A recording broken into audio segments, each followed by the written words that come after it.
ये है इस वर्ल्ड का सेवियर। और ये है एक नॉर्मल एनपीसी कैरेक्टर जो इस सेवियर को मार देता है, जो कि फ्यूचर में पूरी दुनिया की मारने वाला था। पर इस कहानी के मेन हीरो के मरने की वजह से अब इस एनपीसी को दुनिया को बचाना होगा, और सफर में इस कहानी के हीरो की होने वाली बंदियों को भी बचाना होगा। ओ सॉरी, बचाना होगा।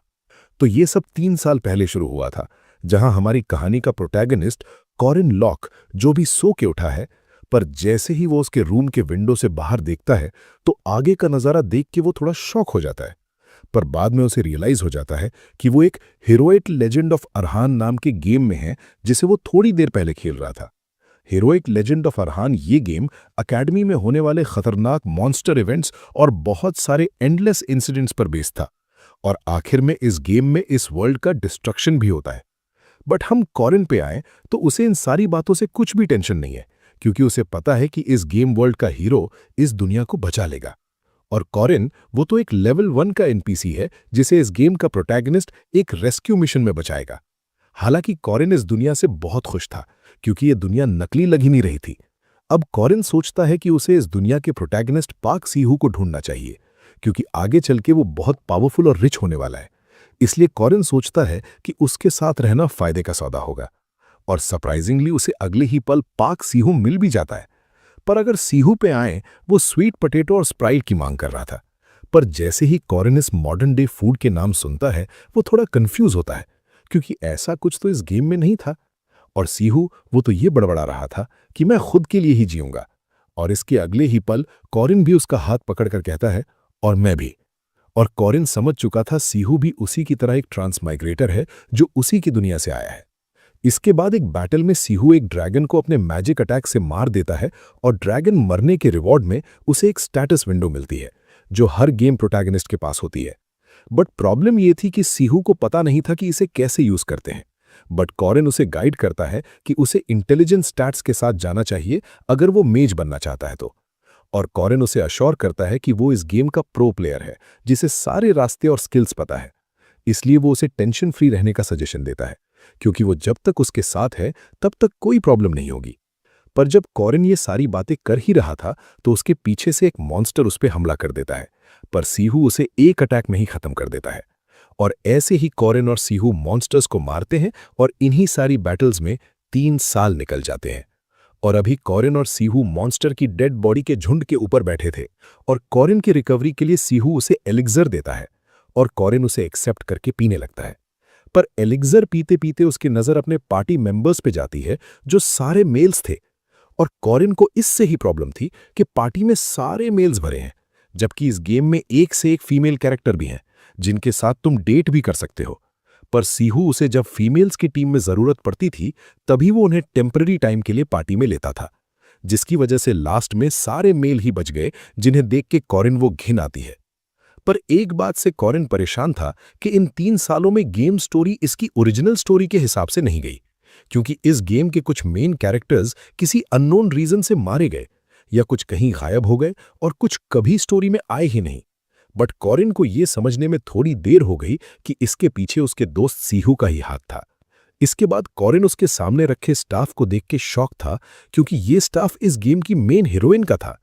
और जिस प्लेस पे ये रखा है वो पाक सीहू की अंडरग्राउंड इन्वेंट्री है, जिसे कॉरिन ने ढूंढ लिया है। पर इस इन्वेंट्री में मेन हीरोइन के स्टाफ के अलावा ऐसे मेन कैरेक्टर्स के आइटम्स थे जो गेम में मारे गए या कभी आए ही नहीं। पर कॉरिन सबसे ज्यादा शॉक तो तब हुआ जब वो उसके सामने रखे कंटेनर में देखता है, जिसमें इस गेम की हीरोइन मारियट डुनालेफ की बॉडी रखी थी। और ये सब कॉरिन कैलकुलेट कर ही रहा था कि ये सब क्या हो रहा है, उसे पीछे से सीहू देख लेता है और उससे क्वेश्चन करता है कि तुम यहां क्या कर रहे हो। पर कॉरिन उससे उल्टा क्वेश्चन करता है कि इस गेम की मेन हीरोइन यहां क्या कर रही है। तुमने कहा था कि वो कहीं भाग गई थी। पर पाक सीहू वो कहता है कि इस बात को छोड़ो, वैसे भी वो एक डेमन थी, और मैं उसके ब्लड को ऐसे ही वेस्ट नहीं कर सकता था, इसलिए मैंने उसके ब्लड से एलिक्सर बनाया, जिसे तुमने भी पिया था। और इस बात को सुन के कॉरिन तो सदमे में चला गया। देन पाक सीहू उसे कहता है, तुम क्यों इतने नाराज हो गए? मैंने उसे पकड़ने के लिए बहुत मेहनत की थी, और मुझे 1 महीने तक फॉरेस्ट में ट्रैप लगा के रखना पड़ा था। पर कॉरिन वो तो इस बात को सुन के पूरे गुस्से में था, और उसने सीहू से पूछा कि तुमने क्यों ऐसा किया। पर सीहू उसे कोल्ड टोन में रिप्लाई करता है कि मुझे ये गेम जल्दी कंप्लीट करना था। तुम्हारे रास्ते बहुत फ्रस्ट्रेटिंग थे। तुम लोगों को बचाने के चक्कर में हर बार खुद की ही मरवा लेते थे, और लोगों को मैनिपुलेट करने के बजाय, उनका इस्तेमाल करने के बजाय तुम उनसे दोस्ती यारी में उलझ गए। इसलिए मुझे ये सब करना पड़ा क्योंकि मैं इस गेम को तुमसे अच्छी तरीके से जानता हूं। अब ये सारी बातें सुन के कॉरिन डिसबिलीफ में था, क्योंकि उसे लगा था कि सीहू एक नूब प्लेयर है, पर ये तो प्रो निकला। इसके बाद कॉरिन सीहू को पूछता है कि अभी तक उसने कितने लोगों को मारा है, और सीहू कहता है बस अभी 3 लोग मरने के बाकी हैं, फिर मेरे 1 लाख हो जाएंगे। और अब ये सुन के कॉरिन खुद पे कंट्रोल नहीं रख पाता और सीहू की कॉलर पकड़ के उसे गाली देने लगता है। पर सीहू उसे समझाता है कि वो सारे एनपीसी थे, और सीहू कहता है तुमने भी तो बहुत लोगों को मारा है। पर कॉरिन सफाई देता है कि वो सारे इविल लोग थे जो मरना डिजर्व करते थे। और अब कॉरिन सुनने के मूड में नहीं था। वो अब सीहू को पीटना स्टार्ट करता है और कहता है तुम्हें हर बार गेम में एफिशिएंसी चाहिए थी, तो तुमने बाकी प्लेयर्स के आइटम्स क्यों लिए? तुम तो एक मजिशियन हो, तुम उनसे क्या करते? पर सीहू एक ईविल सी हंसी के साथ कहता है तुम्हारा बस हो गया। अब पाक सीहू सीरियस था। वो कॉरिन का सिर पकड़ के पीछे के कंटेनर में दे मारता है, और उसके एक ही अटैक से कॉरिन के सिर से खून निकल जाता है। और वो कॉरिन के सामने सीरियस फेस के साथ उसे कहता है तुम मुझे पागल कर रहे हो। मैंने तुम्हारे लिए कितना कुछ किया। तुम्हें मुझसे ऐसे बात नहीं करनी चाहिए। मैं ही तुम्हारा सब कुछ हूं, और मैं ही तुम्हारी दुनिया होनी चाहिए। तुम हर बार दूसरों के काम में अपनी टांग अड़ाते रहते हो, और आधे से ज्यादा समय तुम सिर्फ लड़की न ताड़ने में लगा देते हो। मैं ये कैसे सहन कर सकता हूं? और ये सारी बातें सुन के कॉरिन तो पूरा कंफ्यूज था कि ये कहना क्या चाहता है। और अगले ही पल वो उससे दूर भागता है और डर कर कहता है तुम ऐसे कैरेक्टर नहीं हो जो लड़के पसंद करें। तुम सडनली जॉनरा क्यों चेंज करना चाहते हो? पर पाक सीहू उसे एक टेरिफाइंग लुक में रिप्लाई करता है मैंने ये सब कुछ हमारे फ्यूचर के लिए किया। और इस पर कॉरिन उससे पूछता है इसलिए हमारे पार्टी में सिर्फ लड़के रखे थे? पर सीहू आंसर करता है वो सिर्फ डेकोरेशन के लिए थे। मैं जिससे प्यार करता हूं वो सिर्फ तुम हो।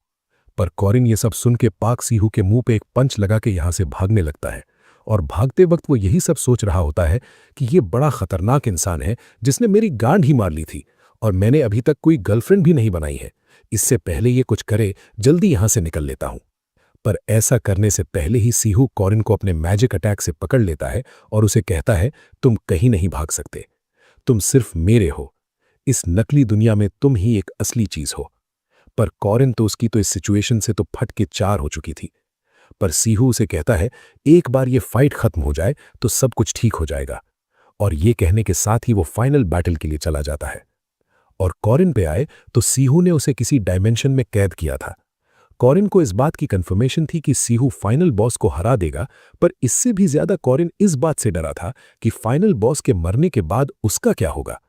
पर तभी सिस्टम का एक मैसेज आता है कि पाक सीहू फाइनल बैटल में मारा गया है और चैलेंज फेल हो गया है।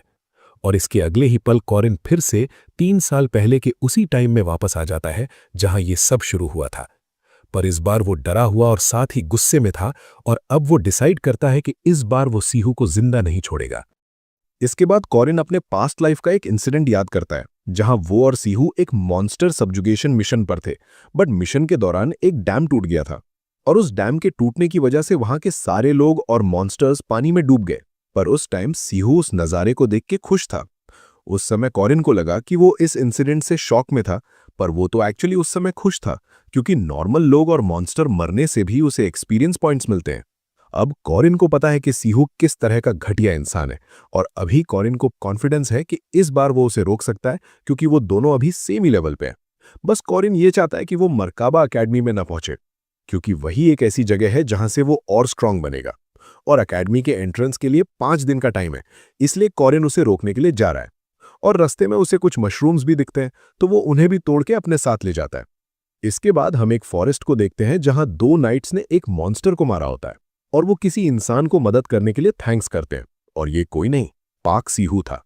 इसके बाद उन लोगों को एक बूढ़ा आवाज देता है कि कैरेज ठीक हो गया है, हम अब चल सकते हैं। बट जैसे ही वो कैरेज की तरफ निकल पड़ते हैं, उन पर अचानक से पीछे से कोई हमला कर देता है। बट लकीली वो नाइट्स उस हमले से बच जाते हैं। पर उस हमलावर को देख के इन नाइट्स की हालत कुछ ज्यादा खास नहीं होती, क्योंकि ये एक रैंक 2 वेयरवुल्फ था। इसके बाद वेयरवुल्फ अपना स्टांस लेके इन पे हमले के लिए रेडी होता है, और इतने में कॉरिन भी यहां आ चुका था। पर यहाँ आके भी वो खुद को कोसना शुरू करता है, क्योंकि वो वेयरवुल्फ फीमेल नाइट को मार देता है। और कॉरिन सोचता है कि अगर वो थोड़ा जल्दी आता तो शायद उसे बचा पाता। पर अभी नाइट्स पे आए तो एक मर चुकी है और जो दूसरा बचा नाइट है वो सीहू को ऑर्डर देता है कि यहां से भाग जाए। पर सीहू कैरेज वाले को ऑर्डर देता है कि तुम यहां से चले जाओ, मैं बाद में वहां आ जाऊंगा। बट कैरेज में बैठी लड़की सीहू को साथ आने के लिए फोर्स करती है, पर सीहू ये कह के मना कर देता है कि उसे उस नाइट की मदद करनी है। पर वो वेयरवुल्फ उसने पहले ही उस नाइट को भी मार दिया और अब वो सीहू को पेलने के लिए तैयार है। अभी हम हमारे लड़के कॉरिन पे आए तो वो पहले कंफर्म करना चाहता है कि ये अच्छा पार्क सीहू है जो दुनिया को बचाएगा, या उसी की तरह प्लेयर जो दूसरी दुनिया से आया है। पर सीहू वो तो पहले मॉन्स्टर को देख के थोड़ा डरा था, बट बाद में वो इस फाइट के लिए तैयार हो गया। देन कैरेज में बैठी लड़की सीहू को बचाने के लिए उस वेयरवुल्फ पे अटैक करती है, पर वो वेयरवुल्फ उसे आसानी से ब्लॉक कर लेता है और उसे पीछे धकेल देता है। इसके बाद पार्क सीहू उस लड़की के बारे में थोड़ा एक्सप्लेन करता है कि ये इस गेम की फेमस फैमिलीज में से एक आर्डन फैमिली की सेकंड डॉटर है, जिसके पास Odachi one of the 6 king swords है, जो इस गेम की मेन फीमेल लीड में से एक अलीशा आर्डन है, जिसे पार्क सीहू ने उसकी फर्स्ट लाइफ में मार दिया था। और ये सेम चीज वो इस बार भी करने का ट्राई करता है। वो उसकी जेब से एक पॉइजनस डैगर निकालता है और उसे पीछे से मार देता है। और ये सब देख के कॉरिन कंफर्म कर लेता है कि ये उसके पास्ट लाइफ वाला ही सीहू है। और अलीशा उसे डैगर के वार से ज्यादा बड़ा घाव नहीं आया। और वो सीहू से पूछती है कि तुमने ऐसा क्यों किया? और सीहू कहता है कि मैं डरा हुआ था इसलिए गलती से तुम पे हमला कर दिया। पर उस डैगर का पॉइजन धीरे धीरे अलीशा पे अपना असर दिखाना शुरू करता है। इसके बाद वेयरवुल्फ अलीशा पे हमला करता है और अलीशा उसे मुश्किल से ब्लॉक कर पा रही थी। और इनके साइड में सीहू यही सोच रहा होता है कि इसे अभी तक मर जाना चाहिए था, पर यह गेम की फेमस कैरेक्टर होने के कारण जिंदा है। और अलीशा जैसे तैसे करके खुद को काम करती है और एक प्रॉपर स्वॉर्ड अटैक स्टांस लेके उस मॉन्स्टर पे अटैक चार्ज कर देती है। पर सीहू को डर था कि वो इस मॉन्स्टर को मार के उसके एक्सपीरियंस पॉइंट्स न ले ले, इसलिए वो उस पे फिर से डैगर थ्रो करता है। बट अलीशा इस बार उसके अटैक से बच जाती है और समझ जाती है कि जो पहला हमला था वो गलती से नहीं जानबूझ के किया गया था। पर इस डिस्ट्रैक्शन की वजह से वेयरवुल्फ अलीशा के सिर को खाने ही वाला था। बट ये होने से पहले ही अलीशा उसके सिर में अपनी स्वॉर्ड घुसा के उसे मार देती है। पर पॉइजन के कारण वो भी अब मरने की हालत में होती है। पर सीहू वो उसके पास आके उसकी ओडाची स्वॉर्ड ले लेता है और खुश होता है कि उसे ये स्वॉर्ड मिल गई। पर इस स्वॉर्ड को चलाने के लिए उसे स्पेशल स्किल चाहिए जो एक्सपीरियंस पॉइंट से मिलती है। इसलिए वो डिसाइड करता है कि वो अलीशा को मार के एक्सपीरियंस पॉइंट्स अर्न करेगा। और जैसे ही सीहू अलीशा पे हमला करने जा ही रहा था, तभी कॉरिन उसे एक गोल्डन पाउडर की थैली फेंक के मारता है। और जो इस थैली का गोल्डन पाउडर था वो सीहू के पूरे बॉडी पे फैल चुका था, जिसकी वजह से वो गुस्से से चिल्लाने लगता है कि तुम्हारी मां का कौन है, बाहर निकल साले। पर कॉरिन की जगह उस पे रैबिट मॉन्स्टर्स हमला कर देते हैं। फिर कॉरिन हमें इस पाउडर के बारे में थोड़ा एक्सप्लेन करता है कि ये उसने मशरूम से बनाया है जो उसने रास्ते में तोड़े थे, और ये मशरूम इस फॉरेस्ट के मॉन्स्टर्स का सबसे टेस्टी खाना है। और इस मशरूम के पाउडर की वजह से ही ये सारे मॉन्स्टर्स सीहू को उनका खाना समझ के उस पे हमला करते हैं। और इसी चांस का फायदा उठा के कॉरिन अलीशा को साइड में ले आता है, और वो जिंदा थी इस बात से उसे राहत मिलती है। फिर कॉरिन अपने डैगर से उस मॉन्स्टर का एक दांत निकालने का ट्राई करता है, पर इतने में ही सीहू उसके पीछे आ जाता है और पूछता है कि बता साले तू कौन है। पर कॉरिन कहता है कि तुमने 1 मिनट के अंदर सारे मॉन्स्टर मार डाले, ये ओडाची कमाल की स्वॉर्ड होगी। और जैसे ही कॉरिन खड़ा होता है तो सीहू कॉरिन को पहचान लेता है और वो कॉरिन से पूछता है कि तुम यहां क्या कर रहे हो। और सीहू की बातों से कॉरिन ये समझ जाता है कि इस चोमो को इसके पास्ट लाइफ की मेमोरीज नहीं है, इसलिए वो उसे उलझाने के लिए कहता है तुम्हें ऐसे ही रेकलेसली स्वॉर्ड नहीं पकड़नी चाहिए वरना हाथ कट जाएगा। और इस बात में सीहू फंस भी जाता है और ये चांस देख के कॉरिन उसकी आंखों में मिट्टी डाल देता है। पर सीहू अपने बचाव के लिए कैसे भी स्वॉर्ड चलाने लगता है और कॉरिन इस बात से अवेयर था कि सीहू उससे फिजिकली स्ट्रांग है, इसलिए इस बार वो इस फाइट में अपना सब कुछ लगाने वाला है। और अगले ही पल वो उस पे वेयरवुल्फ के फैंग से अटैक करता है, पर सीहू उसे डॉज कर लेता है। पर तभी वो उस फैंग से सीहू के नेक पे वार करने का ट्राई करता है जिससे वो डिस्ट्रैक्ट रहे। और जैसे ही उसे चांस मिलता है वो उसके दूसरे हाथ में छुपाए रखे डैगर से उसके शोल्डर पे हमला कर देता है, जिससे सीहू घायल हो जाता है। और इस चांस का फायदा उठा के कोरिन उसके हाथ में रखे फैंग से उस पर हमला करता है। बट सरप्राइजिंगली सीहू उस अटैक को अपने एक हाथ से रोक देता है। बट कोरिन वो हार नहीं मानता और अपनी पूरी ताकत लगा के वो फैंग सीहू के डले में घुसा के उसका गेम ओवर कर देता है। और लास्ट में वो सीहू को थैंक्स करता है क्योंकि उसकी वजह से ही वो इतना स्ट्रांग बन पाया। पर साथ ही उसे किसी भी बात का पछतावा नहीं है क्योंकि उसने एक मॉन्स्टर को मारा है जो फ्यूचर में बहुत लोगों की जान लेता। पर तभी सिस्टम का स्टेटस शो होता है कि पार्क सीहू मर चुका है और इस करंट सिनेरियो को देख के सिस्टम कोरिन को इस वर्ल्ड का सब प्लेयर बना देता है और साथ में वो सीहू के पास के एक्सपीरियंस पॉइंट्स भी कोरिन को दे देता है। और इस सिस्टम की स्टेटस स्क्रीन देख के कोरिन सोचता है, क्या मुझे भी अब स्टैट विंडो मिलेगी? पर तभी वो पीछे से अलीशा की आवाज़ सुनता है जो पॉइजन की इफेक्ट की वजह से मरने की हालत में थी। फिर वो उसे उठाता है और उससे पूछता है, क्या तुम ठीक हो? पर अलीशा कहती है कि वो कुछ देख नहीं पा रही। और इस बात से कोरिन थोड़ा रिलैक्स फील करता है कि कम से कम वो बात तो कर पा रही है। देन इसके बाद कोरिन उस पॉइजन के बारे में जानने के लिए अलीशा से कुछ सिम्टम्स पूछता है और सारे सिम्टम्स कंफर्म होने के बाद कोरिन समझ जाता है कि ये पॉइजन कौन सा है। पर वेयरवुल्फ का एक फैंग अलीशा के पेट में घुसे होने के कारण खून कुछ ज्यादा ही बह रहा था, इसलिए कोरिन सबसे पहले उस फैंग को निकाल के उसे डिटॉक्सिफाई करने का सोचता है। देन वो अपनी कमर में लगे बेल्ट को निकाल के उससे टाइटली अलीशा के बॉडी को बांध देता है। पर फैंग निकालने के प्रोसेस में अलीशा दर्द की वजह से खुद की जबान ना काट ले, इसलिए कोरिन उसके मुंह में सीहू का हाथ डाल देता है और उससे कहता है कि तुम्हें बहुत ज्यादा दर्द होने वाला है, इसलिए तुम इस हाथ को अपने मुंह में दबा के रखो। इसके बाद कोरिन फैंग निकालना शुरू करता है और ये करते वक्त वो खुद से यही क्वेश्चन करता है कि उसे ही क्यों 3 साल पीछे वापस भेजा गया। पर वो खुश है कि उसने एक मॉन्स्टर को मार के एक इनोसेंट इंसान को बचाया जिसे पास्ट लाइफ में सीहू ने मार दिया था। अब कोरिन में सक्सेसफुली अलीशा के पेट से फैंग को निकाल दिया है और अब वो उसके लिए पॉइजन का एंटीडोट बना रहा है। और वो अलीशा को थोड़ा करेज देता है कि हार मत मानो, लोग इतनी आसानी से नहीं मरते। और अलीशा वो कोरिन का नाम जानने की रिक्वेस्ट करती है, पर कोरिन उसके सिर पे पानी में भीगा कपड़ा रखे कहता है, तुम्हें जानने की जरूरत नहीं है, और सजेस्ट करता है कि तुम सो जाओ, जैसे ही एंटीडोट बनेगा मैं तुम्हें उठा दूंगा। इसके बाद कोरिन अभी तक जो हुआ उसे एनालाइज करता है, जैसे ये game heroic legend of Arhan, जिसके नाम में ही हीरो है, जो एकेडमी में होने वाले इंसिडेंट्स एंड एक्सीडेंट्स को सॉल्व करके स्ट्रॉन्ग हीरो बनेगा और एंड में इस गेम के विलेंस और फाइनल बॉस को हरा के दुनिया को बचाएगा। बट पास्ट लाइफ में पार्क सीहू ने स्टोरी इसलिए फॉलो की क्योंकि अगर वो ऐसा ना करता तो फाइनल बॉस इस वर्ल्ड को खत्म कर देता। पर अब कोरिन ने इस लाइफ में उसे स्टोरी शुरू होने के पहले ही मार दिया, जिस कारण जो इस वर्ल्ड का हीरो का रोल था वो उसे निभाना पड़ेगा। बट करंटली वो एक चीज से गुस्सा है, वो ये है कि इस सिस्टम ने उसे पार्क सीहू की तरह स्टैट विंडो देने से मना कर दिया है। और बेचारा कोरिन अभी तक इस बात से एक्साइटेड था कि उसे अब खुद का स्टैट विंडो मिलेगा। पर सिर्फ फ्यूचर में होने वाले इवेंट्स पता होने से वो दुनिया को नहीं बचा सकता, इसलिए वो सिस्टम के बाहर की चीजें यूज करने का सोचता है, क्योंकि उसके पास्ट लाइफ के एक्सपीरियंस की वजह से अब वो एक एनपीसी नहीं रहा। और इसी बात के टेस्ट के लिए उसने जो पास्ट लाइफ में स्किल सीखी थी उसका इस्तेमाल करता है और सरप्राइजिंगली वो काम भी कर जाती है। अब कोरिन उसके पास्ट लाइफ में सीखे स्किल के बारे में एक्सप्लेन करता है, जो कि है रून मैजिक, जो एंशिएंट लेटर्स होते हैं जिनमें खुद की मैजिक पावर होती है। और ये रून 3 कमांडमेंट्स पे काम करते हैं, जो है ड्यूटी, रिस्ट्रेंट और ओथ, जो किसी नॉर्मल इंसान को सुपर ह्यूमन भी बना सकते हैं और दुनिया को तबाह भी कर सकते हैं। इसलिए कोरिन इसे खुद की बॉडी पे अप्लाई करता है जिससे उसे एक्स्ट्रा पावर मिल सके। तो इसमें सबसे पहली कमांडमेंट थी ड्यूटी, जिसमें आदमी अगर खुद से कोई प्रॉमिस कर ले और उसे निभाए तो कमांडमेंट्स उसे एक्स्ट्रा पावर देगा। पर यह आसान होने के कारण इससे स्टैट पॉइंट्स ज्यादा नहीं बढ़ते, इसलिए कोरिन ऐसा प्रॉमिस करता है जो वो लाइफ के एंड तक फॉलो करेगा। तो वो प्रॉमिस करता है कि वो कभी मुसीबत में पड़े भले लोगों की मदद करने से पीछे नहीं हटेगा। और सिस्टम इसको एक्सेप्ट कर लेता है और कोरिन के हार्ट में एक चेन लगा देता है, जिससे अगर वो इसका पालन नहीं करेगा तो उसके 10 स्टैट पॉइंट्स माइनस होंगे। देन सेकंड कमांडमेंट था रिस्ट्रेंट, जिसमें वो स्पिरिट को नहीं देख सकता। फिर कोरिन बताता है कि इस गेम में घोस्ट्स और स्पिरिट्स एग्जिस्ट करते हैं, पर अब कोरिन उनको देख नहीं सकता तो स्पिरिट उसे कुछ हार्म नहीं कर सकती।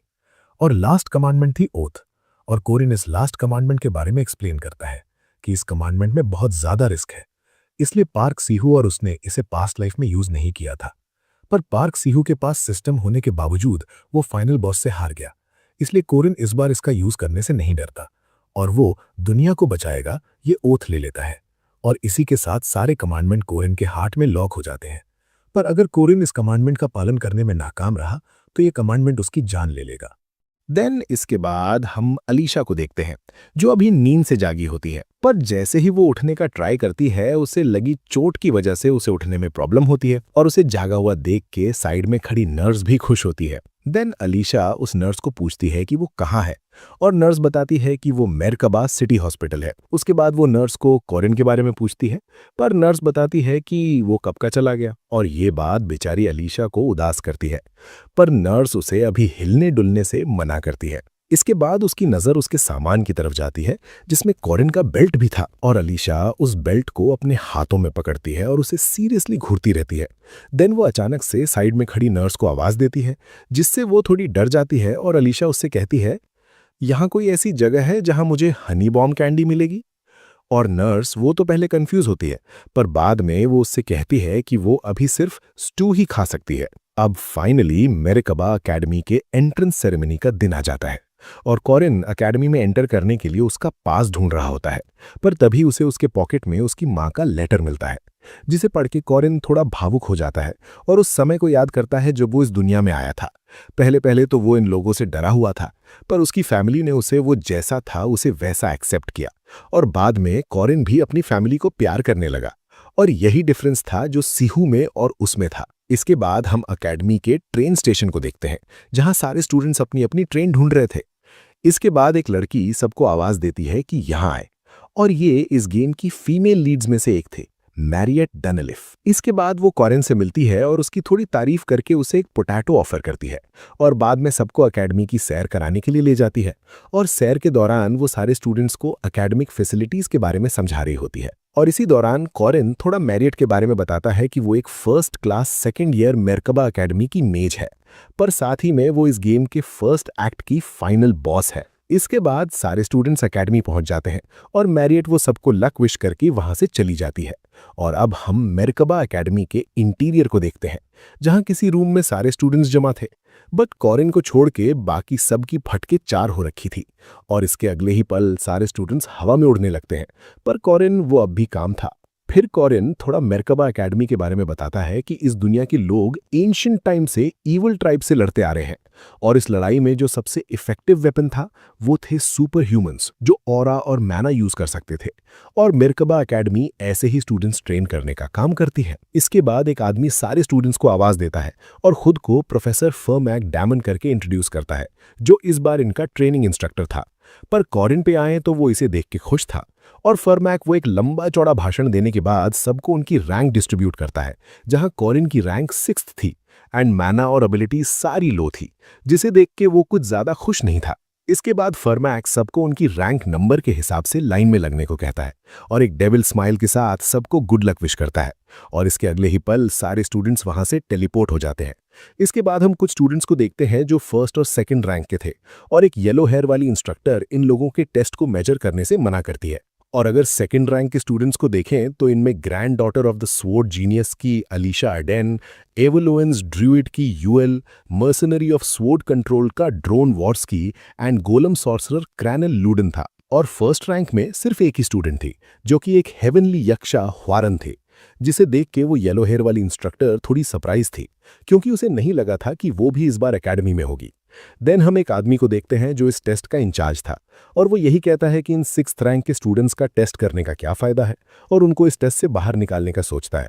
पर उसके पीछे से येलो हेयर वाली लेडी उसे डराती है और कहती है, डायरेक्टर ने कहा था सारे स्टूडेंट्स को टेस्ट देना होगा, तो क्या तुम उनका ऑर्डर डिसोबे करना चाहते हो?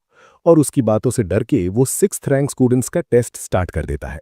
और टेस्ट स्टार्ट होने के साथ ही कॉरिन के सामने एक वेपन केस आके गिरता है, और अगले ही पल अनाउंसमेंट होती है कि अगले 30 सेकंड में मॉन्स्टर्स अपीयर होना शुरू होंगे, इसलिए अपना वेपन चुने। और कॉरिन वो बताता है कि इस समय आधे से ज्यादा स्टूडेंट्स ने स्वॉर्ड चूज की होगी, जो कि उसने भी पास्ट लाइफ में की थी, और इन्हीं बातों में उसके पीछे मॉन्स्टर्स अपीयर होना स्टार्ट हो जाते हैं।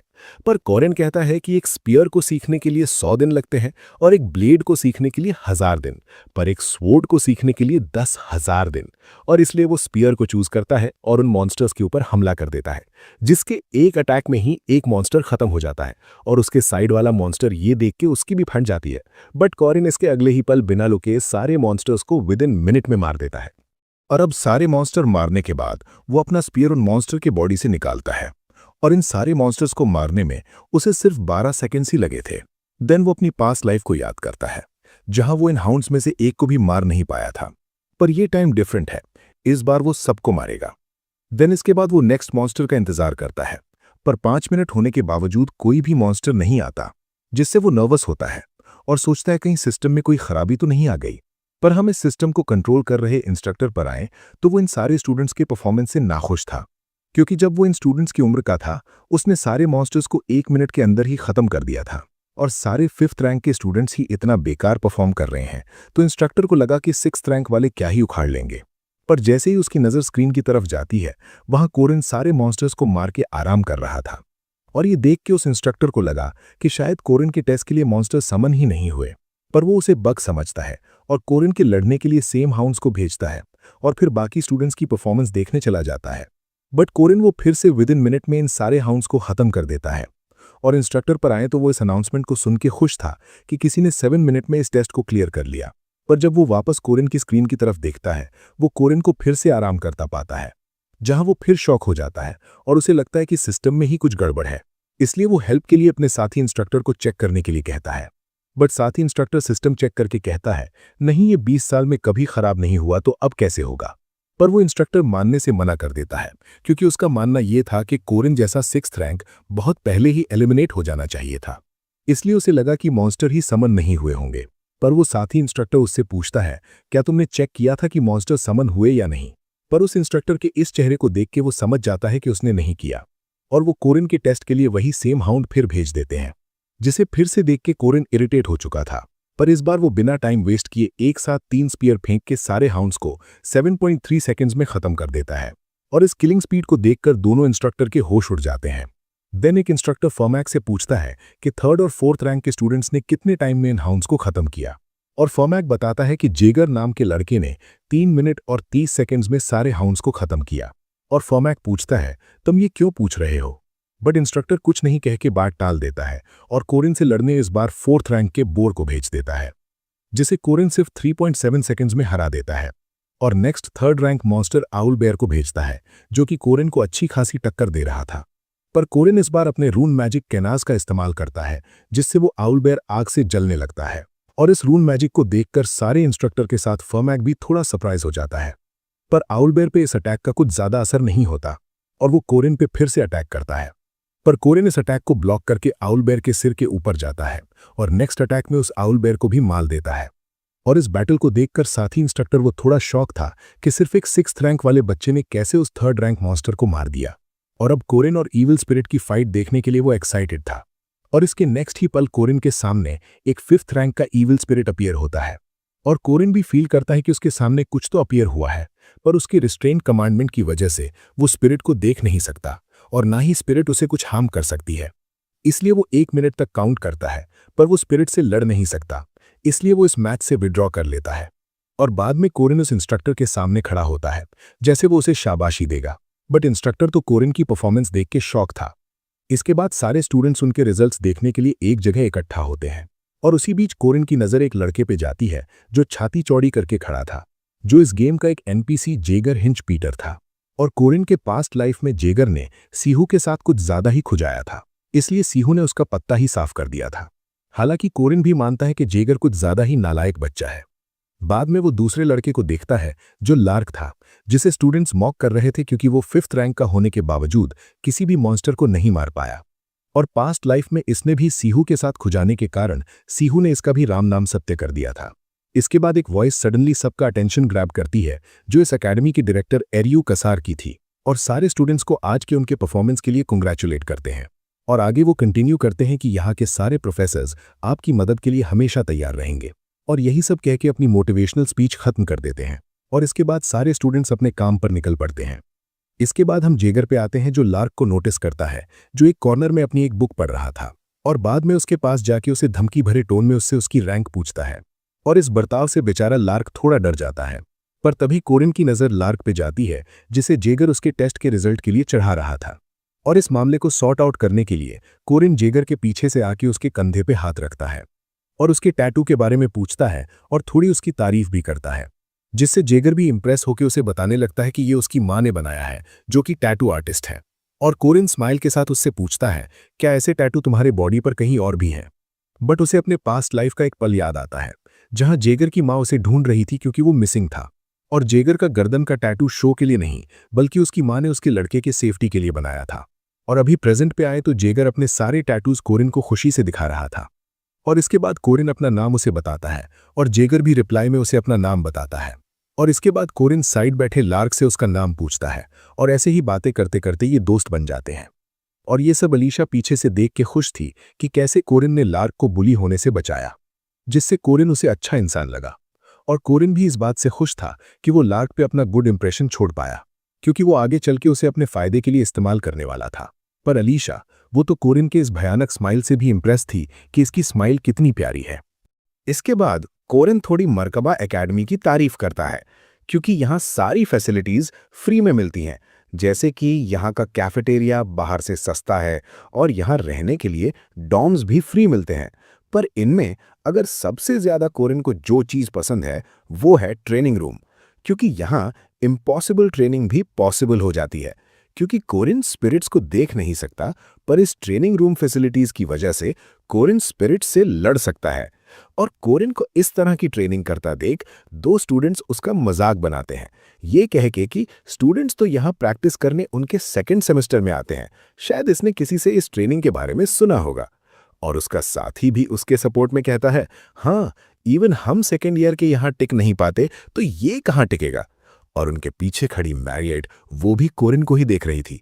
पर अगर हम कोरिन को देखें, वो तो इन स्पिरिट से मार खा रहा है।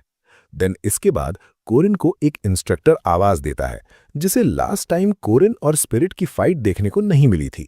और अब कोरिन इंस्ट्रक्टर को देख के ग्रीट करता है और वो इंस्ट्रक्टर कोरिन से क्वेश्चन करता है कि तुम क्यों स्पिरिट बॉडी के साथ प्रैक्टिस कर रहे हो। और कोरिन रिप्लाई करता है कि उसे अपनी स्पीयर स्किल्स इंप्रूव करनी है। और वो आगे कोरिन से पूछता है, क्या तुम कर लोगे? और कोरिन भी रिप्लाई करता है कि हाँ, वो कर लेगा। पर उसके मन में अलग ही बात चल रही थी कि ये बुढ़ा मुझसे मिलने क्यों आया है, मैंने एग्जाम के बीच कुछ गलत कर दिया था क्या? पर इंस्ट्रक्टर वो तो पहले कोरिन को गुस्से से घूरता है, पर अगले ही पल वो उसके चेहरे पर मुस्कान लाके कोरिन की तारीफ करके उसे कुछ फ्री फूड टिकट्स देता है। और कोरिन वो तो इस सडन बिहेवियर से थोड़ा सरप्राइज था, बट इंस्ट्रक्टर उसे कहता है, अगर तुम कामयाब हो गए तो मेरे पास आना, मैं तुम्हें शाबाशी दूंगा। और अब कोरिन चैन की सांस लेता है और कहता है, मैं तो फालतू में डर रहा था, ये आदमी ऐसा इंसान है जो फूड के जरिए अपना प्यार जताता है। और ये कह के कोरिन अपनी ट्रेनिंग फिर स्टार्ट कर देता है। और हम मैरियट को देखते हैं, जो कोरिन को ध्यान से ऑब्जर्व कर रही थी।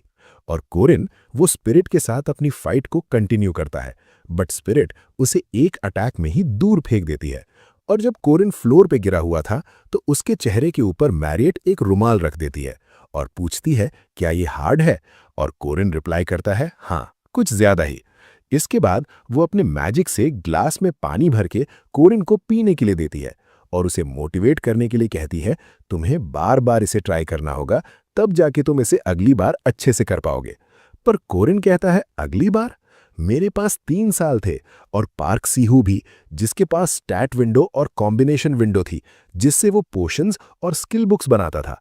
पर अब मैंने उसे मार दिया है, इसलिए मुझे ही खुद से सब कुछ करना पड़ेगा।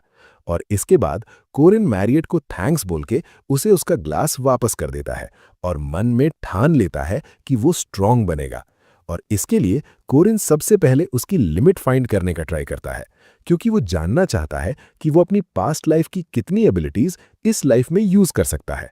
और ये कहने के साथ ही वो अपने पास्ट के स्पीयर अटैक्स ट्राई करता है और वो इसके साथ अपनी पास्ट की बातें याद करता है, जहां उसके पास ना ही स्ट्रांग बॉडी थी और ना ही ऑरा और ना ही मैजिक पावर, और सिर्फ पार्क सीहू की इंफॉर्मेशन और फ्यूचर में होने वाले इंसिडेंट से वो इस गेम के विलन्स को नहीं हरा सकता।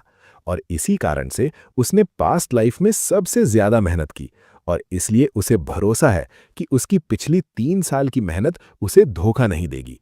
और इसी भरोसे के साथ वो अपना स्पीयर ऊपर हवा में स्पिरिट बॉडी के ऊपर फेंकता है, जिसे स्पिरिट बॉडी ईजिली डॉज कर लेती है। और ये देख के मैरियट को लगता है कि कोरिन ने शायद गिव अप कर लिया, पर अगले ही पल वो शॉक हो जाती है, क्योंकि कोरिन उसका स्पीयर हवा में जाके पकड़ता है और मिड एयर में ही अटैक करके स्पिरिट बॉडी को मार देता है, जिसे देख के मैरियट सिर्फ यही कहती है कि स्ट्रॉन्ग, आउटस्टैंडिंग जैसे छोटे वर्ड्स उस पे सूट नहीं करेंगे, क्योंकि कोरिन उसकी नजरों में एक ऑसम पर्सन है। पर शायद इतनी तारीफ कोरिन को पचती नहीं और अगले ही पल वो जमीन पे धड़ाम से आके गिरता है और उसके लास्ट अटैक से उसके स्पीयर के साथ वो भी पूरा टूट चुका है और वो सोचता है कि उसने शायद इस बॉडी को उसकी औकात से कुछ ज्यादा ही पुश कर दिया। इसके बाद हम नेक्स्ट डे पे आते हैं, जहां मैरियट सबको ग्रीट करती है और सबको स्कूल की फैसिलिटीज दिखाने ले जाती है। पर अगर हम कोरिन पे आए तो वो आलू खा रहा था और यही सोच रहा था कि अगर उसे पावरफुल बनना है तो सबसे पहले उसे खुद की बॉडी को स्ट्रांग बनाना होगा। और इस बार उसके पास सीहू के एलिक्सर्स भी नहीं है उसे स्ट्रांग बनाने के लिए। और अभी उसे कोई पावर दे सकता है तो वो है उसके कमांडमेंट्स। और ये कहने के साथ ही वो उसके पीछे खड़े लार्क को देखता है जो बुक पढ़ रहा है। और इसके अगले ही पल वो लार्क के कंधे पे हाथ रख के उसे कुछ खाने के लिए इनवाइट करता है, जिससे लार्क तो थोड़ा कंफ्यूज होता है। बट जब अगले ही पल कोरिन ग्रिमोवीर्स की बात करता है, जिसे सुन के लार्क थोड़ा एक्साइटेड हो जाता है। इसके बाद कोरिन हमें ग्रिमोवीर्स के बारे में थोड़ा एक्सप्लेन करता है कि ये एक टाइप की स्किल बुक है जिसे पढ़कर हम आराम से मैजिक कर सकते हैं। फिर हम मर्कबा एकेडमी की लाइब्रेरी को देखते हैं, जहां इस दुनिया का सारा नॉलेज फ्यूचर की जनरेशन के लिए सेव करके रखा है। बट कोरिन इन सारी बातों को बकवास मानता है, क्योंकि उसे पता है ये जगह नॉलेज पास करने के लिए नहीं बल्कि ग्रिमोवीर्स छुपाने के लिए यूज की जाती है, जैसे किसी जंगल में हम किसी पेड़ को छुपा रहे हों। बट लार्क को इन बातों से कोई मतलब नहीं है। वो चाहता है कोरिन सिर्फ अपना वादा पूरा करे, और कोरिन इस बात से अग्री करता है। पर लार्क को उसकी पहले शर्तें माननी पड़ेंगी। इसके बाद कोरिन थोड़ा लार्क के बारे में बताता है कि लार्क एक हार्ड वर्किंग स्टूडेंट है और साथ ही उसे सारी तरह के स्पेल्स भी याद है। पर उसके साथ प्रॉब्लम यह है कि उसका मैजिशियन और माना लेवल लो होने के कारण उसे उसकी स्किल्स यूज करने में डिफिकल्टी होती है। पर अगर ग्रिमोवीर्स आपके पास हों तो बात कुछ और होती है। और इसके बाद कोरिन एक बुक शेल्फ से नीचे फेंकता है, जिससे लार्क वो एनॉय हो चुका था, क्योंकि कोरिन कब से बुक्स फेंके जा रहा है। पर कोरिन वो एक हिडन डोर ढूंढ लेता है और लार्क को उसके पीछे आने को कहता है। और फिर बीच रास्ते में रुककर कोरिन लार्क को आवाज देता है और उसे अपना प्रॉमिस याद दिलाता है। और लार्क भी तैयार था। वो कोरिन से कहता है कि वो उसके साथ मिलके ईविल स्पिरिट से लड़ने में उसकी पूरी मदद करेगा। पर भोले लार्क को क्या पता था कि कोरिन उसका चूतिया काट रहा है, क्योंकि इसके अगले ही पल कोरिन लार्क के मुंह पे एक जोरदार पंच दे मारता है, जिससे लार्क वन शॉट नॉकडाउन हो जाता है। बट कोरिन वो बताता है कि वो यहाँ लार्क की मदद करने ही आया है और साथ ही एक ईविल स्पिरिट कैप्चर करके उसे एक स्पेशल क्वेस्ट भी कंप्लीट करना है, जिससे उसे रिवॉर्ड मिलेगा। पर यहाँ एक प्रॉब्लम है। कोरिन को जिससे लड़ना है वो एक स्पेशल टाइप का ईविल स्पिरिट है जो उसके पीछे आ चुका है। और कोरिन एक्सप्लेन करता है ये क्वेस्ट कंप्लीट करना लगभग इम्पॉसिबल है, क्योंकि प्लेयर को जिससे लड़ना है वो जनरल ड्यूक है, जिसका 800 साल पहले साउथ में राज था, और उसी सेम पावर के साथ अभी वो कोरिन पे अटैक करता है। बट कोरिन उसके कमांडमेंट्स की वजह से ना ही उस स्पिरिट को देख सकता है और ना ही उसके अटैक कोरिन को कुछ कर सकते हैं। और कोरिन को तो इस बात का कोई अंदाजा भी नहीं है कि ड्यूक की स्पिरिट उस पर हमला कर रही है, और कोरिन यही सोच रहा है कि यहाँ कुछ हो रहा है। पर बाद में वो उस ड्यूक की स्पिरिट को आवाज देता है और कहता है, भाई देख, मैं तुझे देख नहीं सकता, इसलिए तू इस लड़के की बॉडी में घुस जा। और ये नालायक उसे लार्क की बॉडी में घुसने को कहता है। इसके बाद कोरिन थोड़ा ड्यूक के बारे में एक्सप्लेन करता है। इस दुनिया में कुछ कारणों की वजह से नॉर्मल इंसान डेमी ह्यूमंस में कन्वर्ट होते हैं, जैसे कि वैम्पायर्स और वेयरवुल्फ। और सेबेंशिया ड्यूक इनमें से ही एक था, जो एक दिन ऐसे ही वैम्पायर बना और अपने सर्वेंट को मार दिया। हालांकि उसने अपने वैम्पायर इंस्टिंक्ट्स को रोकने की कोशिश तो की, पर वो नाकाम रहा और खुद पे कंट्रोल ना होने के कारण उसने उसकी वाइफ और बच्ची को कैसल से निकाल दिया। और वो और लोगों की जान ना ले, इसलिए उसने खुद को एक मैजिक बुक के अंदर सील कर दिया, जो कि एक ग्रिमॉयर है जिसे कोरिन ढूंढ रहा है। और अभी हम लार्क को देखते हैं, जिसे सेबेंशिया ड्यूक ने पोजेस कर लिया है, और वो पूरी ताकत के साथ कोरिन पे अटैक चार्ज करता है। बट कोरिन अभी ये रिवील करता है कि उसने लार्क को ही क्यों चुना। अगर लार्क जैसे को कोई स्पेशल ईविल स्पिरिट पोजेस कर ले तो वो अपनी मैक्स फिजिकल पावर्स को रियलाइज कर सकता है। बट लार्क इस गेम का ऐसा कैरेक्टर है जिसके सबसे ज्यादा लो फिजिकल स्टैट्स है। और ये कहने के साथ कोरिन लार्क को एक ही पंच में फिर से सुला देता है। हालांकि कोरिन लार्क से माफी तो मांगता है, पर यह क्वेस्ट कंप्लीट करने का सबसे इजी वे था। और आगे कोरिन बताता है, अगर वो पजेस्ड लार्क को अभी मार देता है तो उसे हाईएस्ट ग्रेड आइटम मिलेगा, जो है ड्यूक का केप और वैम्पायर्स आर्मर, जिसे सीहू पहना करता था, जिससे उसे फ्यूचर में बहुत मदद भी मिली। बट कोरिन वो सीहू से डिफरेंट है। इसके बाद वो सेबेंशिया ड्यूक को कहता है, क्या तुम क्यूरियस हो तुम्हारी वाइफ और डॉटर के बारे में जानने के लिए? क्या तुम जानना चाहते हो कि तुम्हारी बेटी और वाइफ ने कैसी जिंदगी जी? और इसी के साथ कोरिन सेबेंशिया ड्यूक को सारी बातें बताता है कि कैसे उसकी वाइफ की डेथ हुई और कैसे उसकी डॉटर एक अमेजिंग एडवेंचरर बनी। और कोरिन इस बार इस क्वेस्ट को डिफरेंट वे से फिनिश करने का ट्राई करता है, क्योंकि उसके पास भी अब एक फैमिली है और ड्यूक की बेचारी सोल को वो ऐसे ही तड़पता नहीं देख सकता। और इसके बाद सेबेंशिया ड्यूक उसके अभी तक के किए गए बर्ताव के लिए कोरिन से माफी मांगता है, और कोरिन से थोड़ी और बात करने के बाद ड्यूक की सोल को मुक्ति मिल जाती है। और कोरिन को इस क्वेस्ट के रिवॉर्ड मिलते हैं, जो है एक एपिक लेवल की ड्यूक की सोल डस्ट और 2 ग्रिमॉयर, जिसमें से एक ग्रिमॉयर कोरिन खुद यूज कर लेता है, जिससे उसे परसिस्टेंट वॉरियर्स रीजनरेशन नाम की एबिलिटी मिलती है, जिसका फायदा यह है कि जब तक कोरिन अपनी लड़ने की स्पिरिट एंड विल को ना खोए तब तक ये एबिलिटी उसे रिकवर करती रहेगी।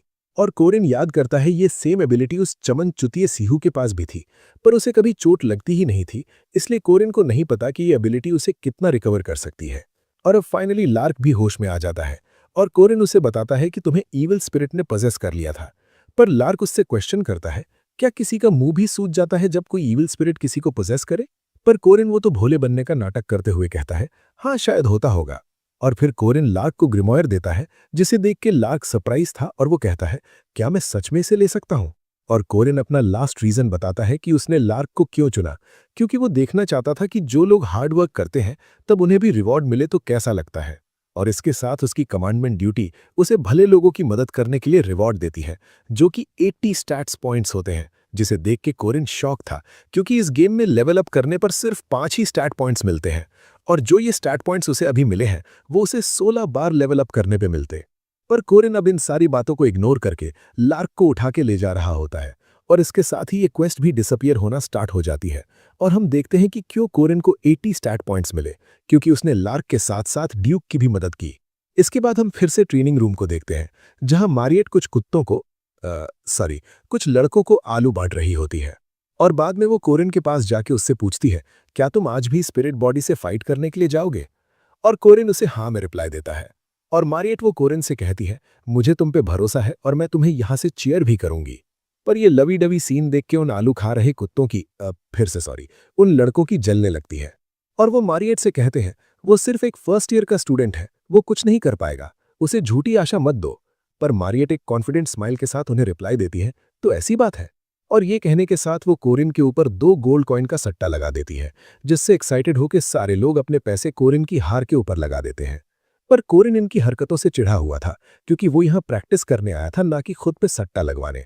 बट कोरिन अपनी फाइट पे फोकस करता है, और वो क्यूरियस है कि वो उसे मिले स्टैट पॉइंट से कितना स्ट्रांग हुआ है, इसलिए वो अपना weakest basic attack stab ominous serpent का यूज करता है। और जो टेक्निक कोरिन ने लास्ट टाइम स्पिरिट बॉडी को हराने के लिए यूज की थी, ये उससे भी वीक है, और कोरिन को लगा कि उसे इस बार स्पिरिट बॉडी को हराने के लिए थोड़ी ज्यादा मेहनत करनी पड़ सकती है। पर अगले ही पल वो एक ही अटैक से स्पिरिट बॉडी हार जाती है, जिससे सट्टोरी क्राउड के साथ कोरिन खुद भी शॉक था कि उसने सिर्फ बेसिक अटैक से स्पिरिट को हरा दिया, और वो सोचता है कि वो कुछ ज्यादा स्ट्रांग हो चुका है। और उसके पीछे मारियट आके उससे कहती है, कल तुम्हें स्पिरिट को हराने के लिए 3 अटैक्स लगे थे, पर आज तुमने एक ही अटैक में उसे हरा दिया। पर कोरिन इस बात से सरप्राइज था कि मारियट एक मेज होने के बावजूद उसने उसके अटैक को कैसे ट्रैक किया। कोरिन तो उसकी आईसाइट को देख के सरप्राइज था, पर मारियट वो कोरिन में सट्टे में जीते हुए पैसे उसे देती है, और अब उन सट्टोरियों पे आए तो वो तो अपने पैसे हारने की वजह से रो रहे हैं। सालों और लगाओ सट्टा। और अब हम वापस कोरिन पे आते हैं, जहां उसका सरप्राइज चेहरा देख के मारियट उससे पूछती है, क्या तुम्हें ऐसी चीजें पसंद नहीं है? पर कोरिन वो तो लालची चेहरा बना के कहता है, इस दुनिया में कोई चुतिया ही होगा जिसे पैसे ना पसंद हो। और मारियट के पास से अपना हिस्सा लेके वो अपने मन में कहता है, मारियट तुम बहुत इंटेलिजेंट हो, बस ऐसे ही फ्यूचर में काम करते रहना। इसके बाद हम नाइट का सीन देखते हैं, जहां कोरिन आलू खा रहा था और खाते खाते यही सोच रहा था कि मुझे पास्ट लाइफ में मेरे मार्शल आर्ट्स को इंप्रूव करने के लिए गांड फाड़ मेहनत करनी पड़ी थी, और मैं अभी भी एनलाइटनमेंट के 6 स्टेप्स में से 5th स्टेप पर ही हूं। पर इस बार कोरिन ने उसके स्पीयरमैनशिप में पास्ट लाइफ से फास्ट एडवांसिंग की है, इसलिए उसे किसी बात की चिंता नहीं है। बस अभी एक ही प्रॉब्लम है, वो है रून मैजिक, जिसे वो अपनी पास्ट लाइफ में भी इंप्रूव नहीं कर पाया था, क्योंकि वो रून मैजिक यूज करने के लिए इनक्रेडिबल अमाउंट ऑफ माना चाहिए, और अगर ये प्रॉब्लम वो सॉल्व कर ले तो वो अपने पास्ट लाइफ से ज्यादा स्ट्रांग बन जाएगा। पर जैसे ही कोरिन ये सब सोचते हुए जा ही रहा था, उसे कोई आवाज देता है, और इस आवाज को कोरिन पहचान लेता है और कहता है, भले ही वो अपनी स्पीयरमैनशिप को कितनी भी पॉलिश करे या रून मैजिक मास्टर भी क्यों ना कर ले, तब भी कोई है जिसे वो हरा नहीं सकता। एक फीमेल कैरेक्टर जिसे मारने के लिए खुद पार्क सीहू की भी गांड फट जाती थी। इस गेम की सबसे पावरफुल कैरेक्टर्स में से एक हेवनली यक्षा जिसका नाम हरान है। और कोरिन वो यही सोचता है कि वो इस समय यहाँ क्या कर रही है और मुझसे क्यों बात कर रही है। बट कोरिन को पता है कि वो एक चलता फिरता टाइम बॉम्ब है जो कभी भी फट सकता है, इसलिए वो उसे इग्नोर करके जाने लगता है। पर तभी हरान उसे आवाज देती है और कहती है, मुझे ऐसा नहीं लगता तुम उस बॉडी के ओनर हो। जिसे सुन के कोरिन कंप्लीटली शॉक था कि उसे कैसे पता कि मैंने ये बॉडी पजेस कर रखी है। पर कॉरिन ये बात जानता है कि वारेन खुद एक चलती फिरती जिंदा लाश है जिसकी बॉडी में दो सोल्स हैं, एक ह्यूमन और दूसरी मॉन्स्टर की। और जो सोल लाइफ एंड डेथ के बीच में हो वो दूसरों की सोल के कलर को देख सकती है। हालांकि वारेन के लिए अजीब बात यह है कि वो दूसरों के सोल को नहीं देख सकती। पर वारेन कॉरिन से और क्वेश्चन करती है कि मुझे बताओ कि कैसा महसूस होता है जब तुम ओरिजिनल सोल को क्रश करके उसकी जगह ले लेते हो। और कॉरिन रिप्लाई में कहता है, मुझे नहीं पता। और बाद में वो उसके पास्ट लाइफ को याद करता है जहां वो हमेशा चिंता में रहता था कि कॉरिन लॉच और वो क्या अलग इंसान है, क्या उसकी मेमोरीज जो उसे मिली हैं क्या वो उसकी नहीं है। देन मैं कौन हूं जिसने मिडिल स्कूल हाई स्कूल पास किया और मिलिट्री में गया। पर ये सारी बातें आखिर में सब बकवास थीं। पर हुआरिन की बात अलग है क्योंकि उसकी ओरिजिनल बॉडी की सोल अभी भी उसी बॉडी में है। और आगे हुआरिन वो कॉरिन से कहती है कि तुम एक चोर हो और तुम्हारे पास कोई हक नहीं है उस बॉडी का। पर कॉरिन उसे एक कहानी सुनाता है कि मेरे होमटाउन के साइड वाले नेबरहुड में एक आदमी रहता है जो एक ग्रीन मॉन्स्टर बन जाता है जब वो गुस्सा होता है। उसका नाम ब्रूस है। पर पता है उनमें सबसे मजेदार बात क्या है कि उन दोनों की पर्सनालिटीज एक दूसरे से हेट करती हैं। और यही सबसे मजेदार बात है क्योंकि उन दोनों की खूबियां अलग अलग हैं। और इस बात से कॉरिन हुआरिन को यही समझाना चाहता था कि भले ही सोल ओरिजिनल हो या न्यूली फॉर्म्ड, उन दोनों के कैरेक्टरिस्टिक्स अलग अलग ही होते हैं। और भले हम चाहें या ना चाहें, हम एक ही शरीर में पैदा हुए हैं और पैदा होना कोई पाप नहीं है। पर हुआरिन वो कॉरिन से कहती है कि इस दुनिया में कुछ लोग ऐसे भी होते हैं जिनका पैदा होना ही पाप है। पर कॉरिन इसके जवाब में कुछ नहीं कहता क्योंकि हुआरिन एक 3 साल की बच्ची है जो अपने खुद के दर्द से जूझ रही है। और कॉरिन उसे बाय करके वहां से चला जाता है। अगर दोस्तों आप थोड़ा कंफ्यूज होंगे कि कॉरिन ने क्यों हुआरिन को 3 साल की बच्ची कहा, तो हुआरिन के अंदर 2 सोल्स हैं और जो सेकंड सोल है वो 3 साल की है और ओरिजिनल सोल कॉरिन की उम्र की ही है। इसके बाद हम नेक्स्ट डे मॉर्निंग का सीन देखते हैं जहां आज कॉरिन सुबह जल्दी उठा होता है क्योंकि उसे सबसे पहले मिशन बोर्ड के मिशन देखने जाना है। और जब कॉरिन वहां जाके मिशन पढ़ रहा होता है वो ये बताता है कि ये मिशंस लेवल अप करने में मदद करते हैं। पर उसे लेवल अप से मतलब नहीं है, वो तो यहाँ कुछ और ही ट्राई करने आया है। पर अभी वो उसके साइड में खड़ी अलीशा को देख के थोड़ा सरप्राइज था कि ये यहाँ क्या कर रही है। और अलीशा वो तो मिशन ढूंढने में बिजी थी। इसके बाद कॉरिन अलीशा को आवाज देता है और वो भी उसे ग्रीट करती है। और बाद में कॉरिन उससे क्वेश्चन करता है, तुम ऑलरेडी सेकंड रैंक पे हो, तब भी क्या तुम और जल्दी रैंक बढ़ाना चाहती हो। पर अलीशा उसे रिप्लाई करती है कि मुझे पैसों की जरूरत है। पर कॉरिन उसे कहता है, तुम सेकंड रैंक पे हो तो तुम्हें एकेडमी से अच्छी खासी स्कॉलरशिप मिलती होगी। पर वो उसे बताती है कि वो इस दुनिया के टॉप 10 रिच फैमिलीज में आती है, इसलिए उसे एकेडमी ने स्कॉलरशिप देने से मना कर दिया। और कॉरिन भी ये समझ जाता है कि कोरिया की तरह यहां भी वेल्दी फैमिली के बच्चों को स्कॉलरशिप नहीं मिलती। और अलीशा आगे बताती है कि उसके फैमिली वाले चाहते हैं कि वो खुद के पैरों पे खड़ी हो, इसलिए वो भी उसे पैसे नहीं दे रहे। जिससे कॉरिन समझ गया कि इस बेचारे की हालत कुछ ज्यादा ही खराब है। इसलिए कॉरिन उसकी मदद के लिए उसे पेट्रोल मिशन सजेस्ट करता है क्योंकि यहां कम काम में ज्यादा पैसा मिलता है। और इस बात को सुनकर अलीशा तो खुश हो जाती है और वो कॉरिन से पूछती है, इस मिशन के लिए 3 लोग चाहिए तो क्या तुम चलोगे।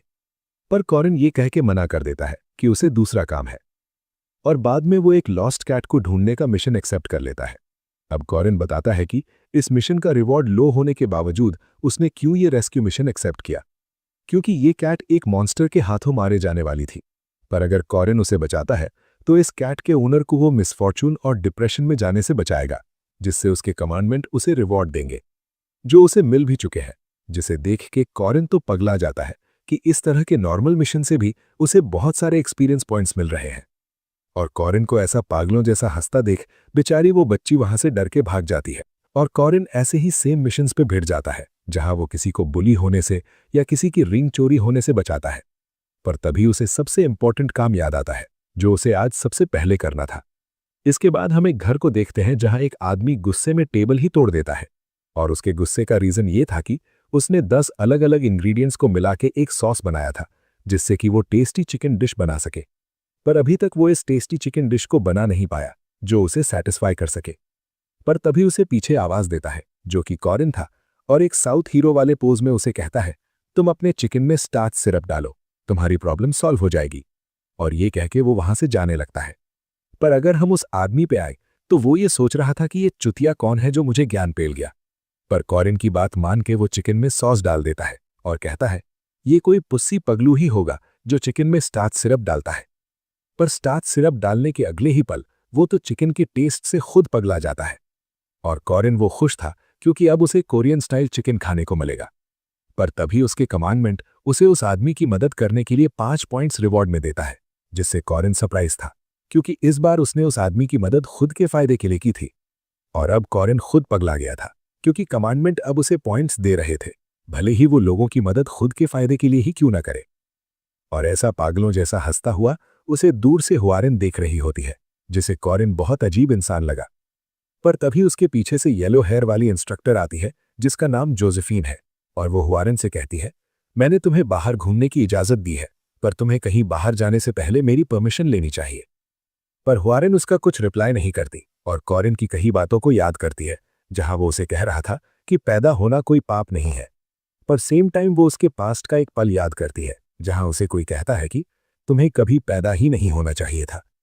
इसके बाद हम हंटिंग ग्राउंड को देखते हैं, जहां जोसेफीन सबको उनके इवैल्यूएशन टेस्ट के बारे में बता रही होती है और सबको रूल समझाती है कि सबको फॉरेस्ट क्रॉस करके एक कैबिन तक पहुंचना होगा जो कि फॉरेस्ट के एंड में है, और जो आर्म बैंड स्टूडेंट्स के हाथ में लगे हैं उन्हें उस कैबिन में जमा करना होगा, और कितने समय में तुम वहां पहुंचते हो उसके हिसाब से तुम्हें पॉइंट्स मिलेंगे जिसे तुम रिवॉर्ड में एक्सचेंज कर सकते हो। और अब हम कॉरिन को देखते हैं जो हुआरिन को ढूंढ रहा था, पर वो कुछ ज्यादा ही स्ट्रांग होने के कारण उसने इस टेस्ट में पार्टिसिपेट नहीं किया। और तभी कॉरिन को पीछे से अलीशा आवाज देती है और कॉरिन उससे कल वाले मिशन के बारे में पूछता है, जिसके जवाब में अलीशा उसे थैंक्स करती है क्योंकि उसकी वजह से वो अच्छे खासे पैसे कमा सकी। इसके बाद कॉरिन उसे एक हनी बॉम्ब कैंडी देता है, जिसे देख के अलीशा वो तो एकदम खुश हो जाती है और वो अलीशा से कहता है, ये मैंने मेरी बहन के लिए खरीदी थी पर मैं अब इसे ये दे नहीं सकता। पर अलीशा उसे कहती है, क्या ये लेना ठीक होगा? पर कॉरिन उसे दे ही देता है और इसके बाद जोसेफीन भी टेस्ट स्टार्ट कर देती है और अगले ही पल स्टूडेंट्स के सिर के ऊपर एक पोर्टल ओपन हो जाता है। और कॉरिन वो मन ही मन जोसेफीन की तारीफ कर रहा था क्योंकि इस दुनिया में बहुत सारे मेज हैं, पर जोसेफीन जैसा इतना बड़ा पोर्टल कोई इस दुनिया में नहीं बना सकता। और अब फाइनली कॉरिन फॉरेस्ट में टेलीपोर्ट हो जाता है और जैसे ही वो आजू बाजू देखता है तो उसे कुछ स्टूडेंट्स फाइट करते हुए दिखते हैं। अब कॉरिन थोड़ा इस एग्जाम के बारे में एक्सप्लेन करता है कि ये एग्जाम एक बैटल रॉयल के समान है, जहां तुम किसी रैंडम स्पॉट पे टेलीपोर्ट होते हो और तुम्हें पॉइंट्स अर्न करने के लिए दूसरे स्टूडेंट्स के आर्म बैंड्स को चुराना होता है। और इसी के साथ कॉरिन उसके सामने खड़े स्टूडेंट्स को इग्नोर करके आगे बढ़ता है क्योंकि उसका असली टारगेट तो अलीशा है और उसे ढूंढने के लिए वो उसके रून मैजिक का यूज करता है। और इस बात से खुश होता है कि इस एग्जाम में हुआरिन पार्टिसिपेट नहीं किया, इसलिए इसे पास करना उसके लिए आसान होगा।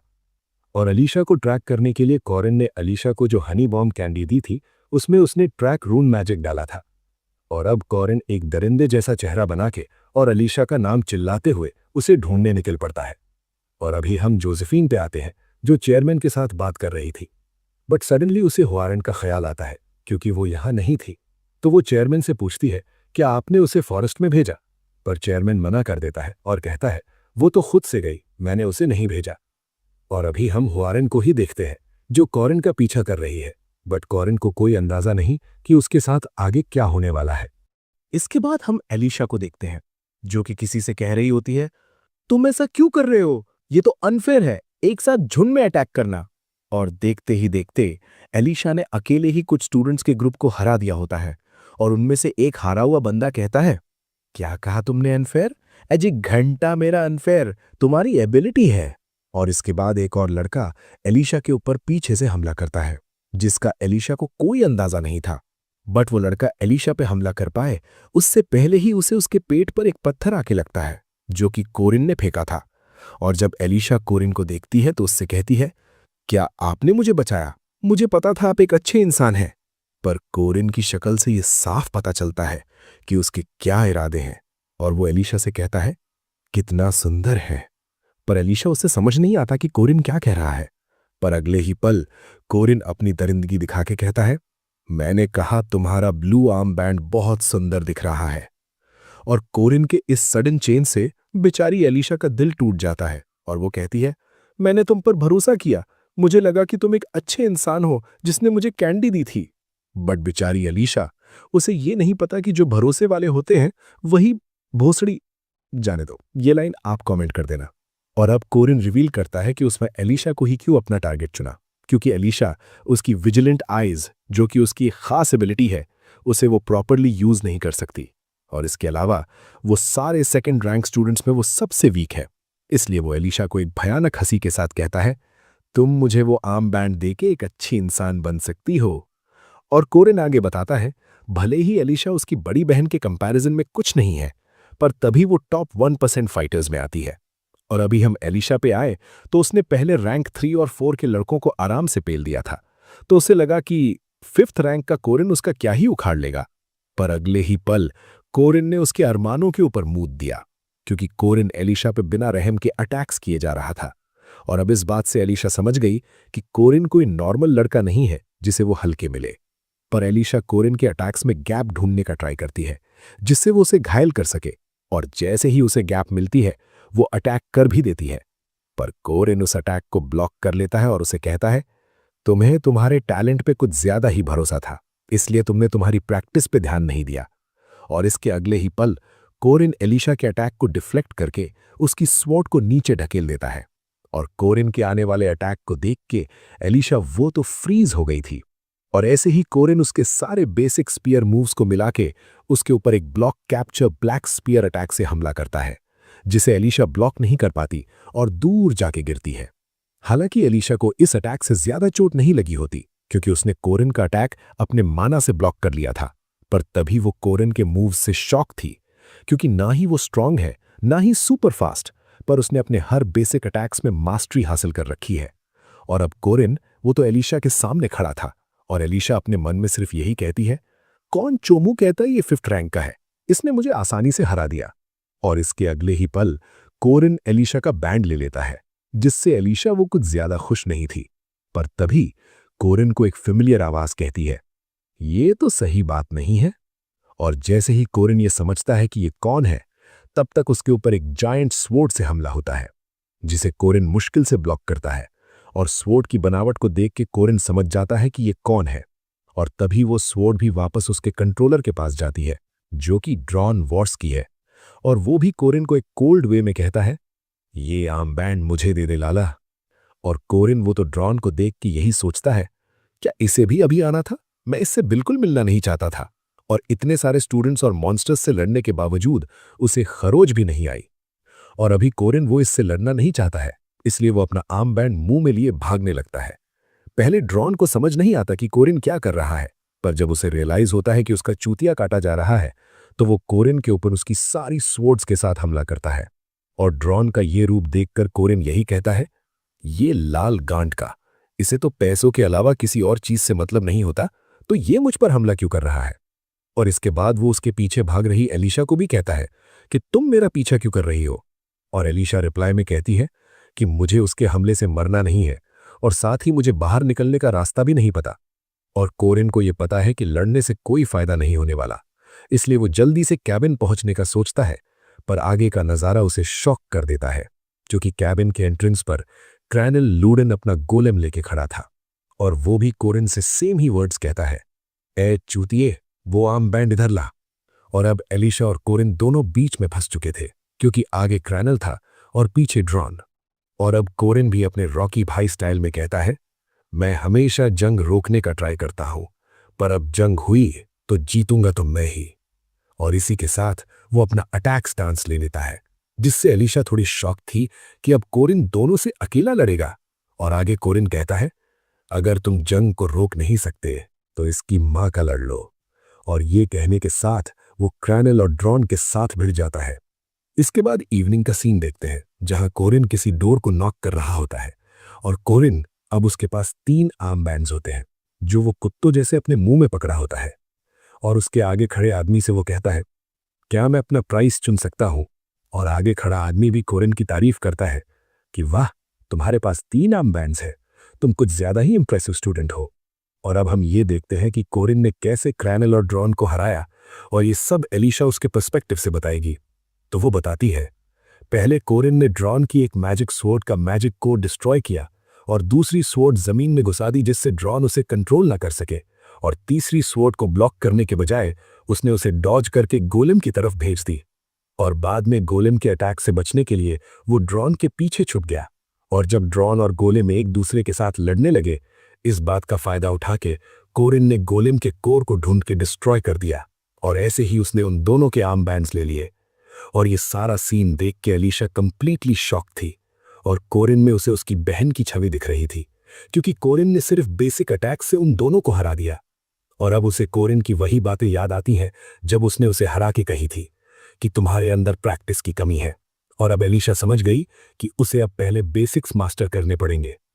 और अभी ड्रॉन पे आए तो वो यही सोच रहा था कि कोरिन ने उसे उसके फुल पावर दिखाने के पहले ही हरा दिया, जैसे कोरिन को उसकी सारी टेक्निक्स पता हो।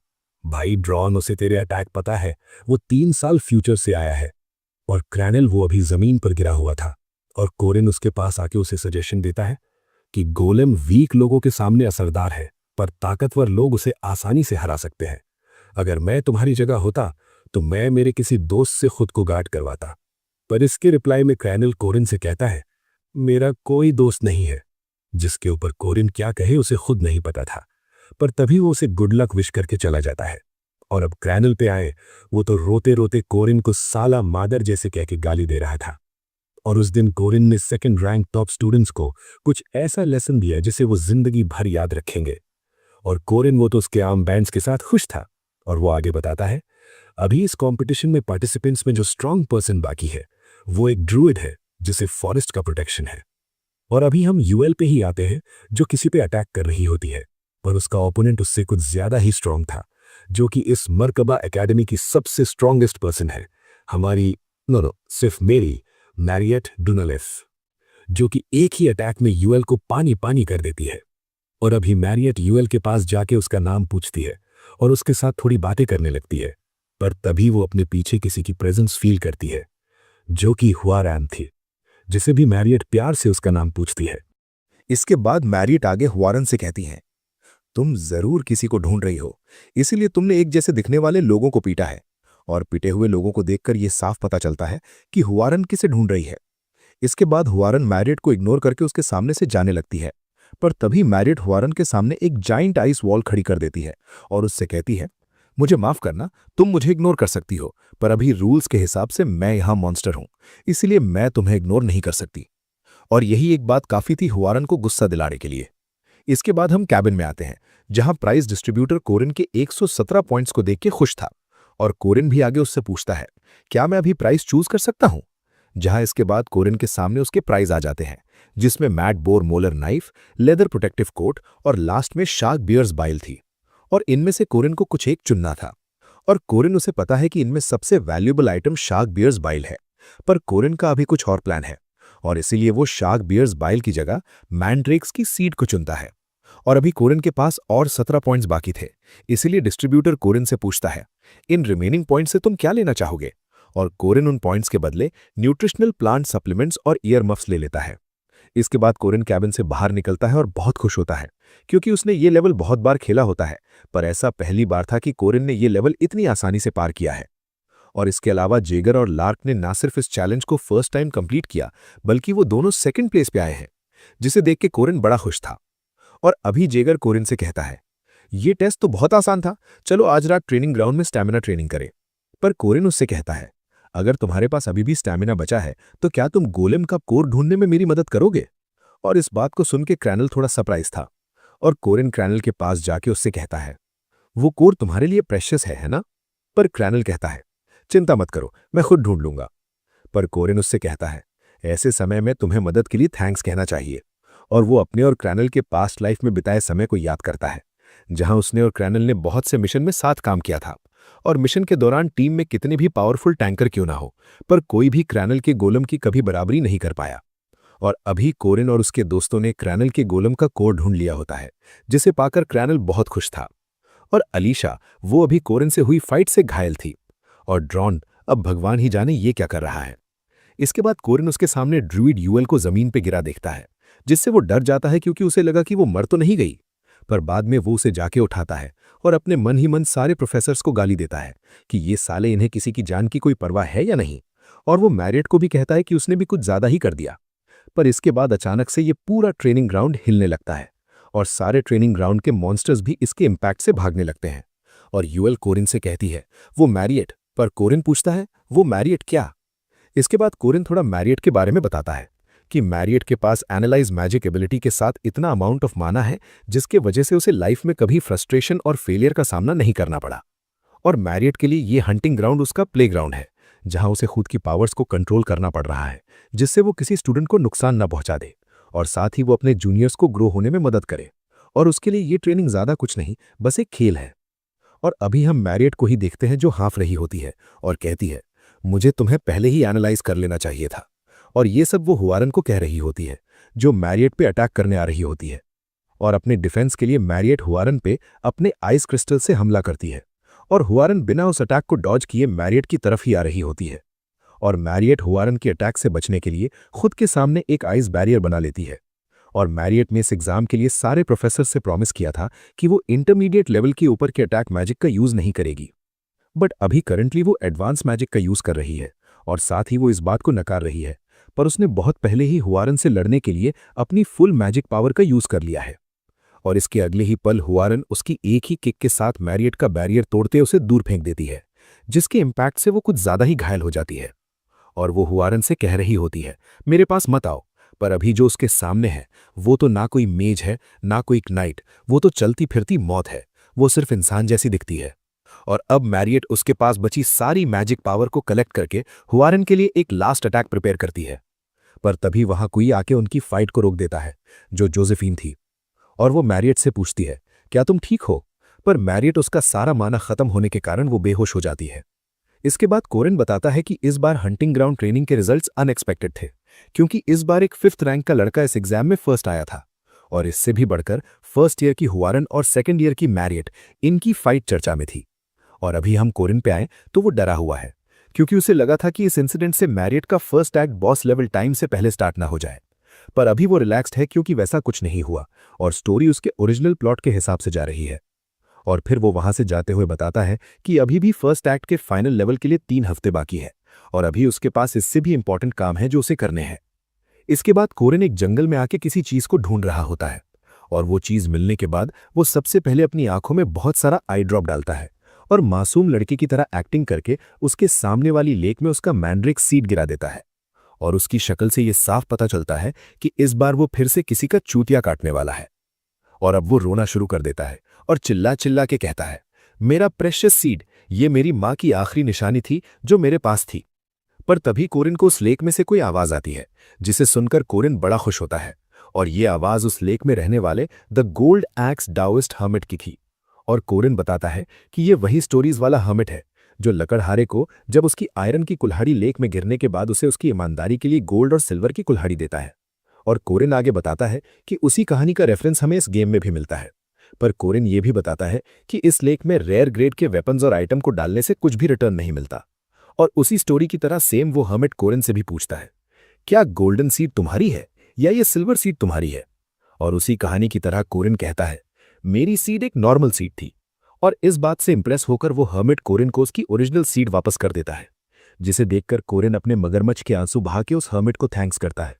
और कोरिन का मन उन गोल्ड और सिल्वर सीड से नहीं ललचाया, इसलिए हर्मिट उसे तीनों सीड्स रिवॉर्ड के तौर पर दे देता है और वहां से चला जाता है।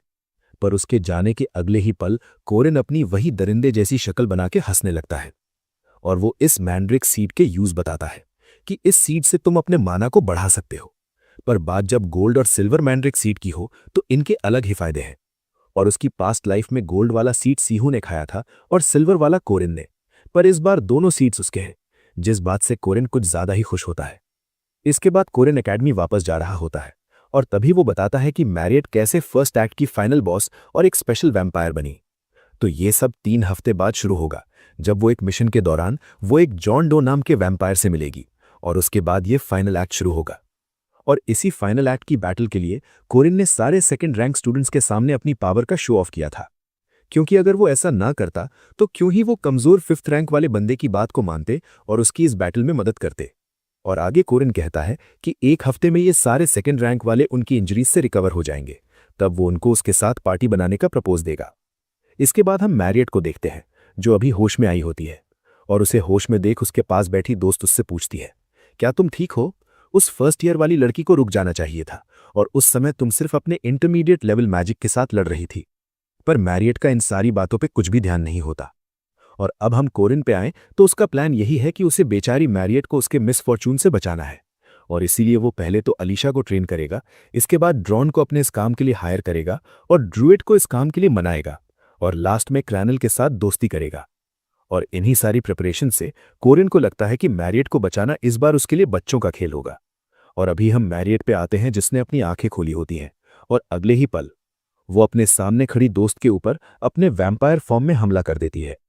इसके बाद हम जोसेफिन पे आते हैं, जो किसी से कह रही होती है, मुझे तुम्हें वहां जाने ही नहीं देना चाहिए था, और अगर तुम कुछ सच में सीखना ही चाहती हो तो मैं तुम्हें पर्सनली सिखाऊंगी, इसलिए अब तुम खुद से सेल्फ रिफ्लेक्ट करो। और ये सब जोसेफिन ह्वारन से कहती है, जिससे जोसेफिन ने उसने जो कांड किया था उसके पनिशमेंट के तौर पर उसे उसके रूम में लॉक किया होता है। और हमारी प्यारी ह्वारन, नो सिर्फ मेरी प्यारी ह्वारन अभी यही सोच रही होती है, क्या मैं यहां से कूद के भाग जाऊं? और वो अपने ख्यालों में खोई थी कि तभी उसे कोरिन अचानक से आके डरा देता है, जिससे बेचारी ह्वारन सच में डर जाती है। इसके बाद कोरिन उससे कहता है, मुझे पता था कि तुम यहीं मिलोगी। फिर वो उसे उसका नाम बताता है और उसे याद दिलाता है कि वो पहले भी मिल चुके हैं। फिर कोरिन ह्वारन को केक दिखा के कहता है, मैं तुमसे मिलने फर्स्ट टाइम आ रहा हूं, और ऐसा कहा जाता है कि पहली बार किसी से मिलने के लिए खाली हाथ जाना अच्छा नहीं लगता, इसलिए वो गिफ्ट लाया। पर ह्वारन उसे कुछ समझ ही नहीं आ रहा कि कोरिन क्या कर रहा है। देन ह्वारन कोरिन से कहती है, यहाँ आना स्कूल रूल्स के खिलाफ है।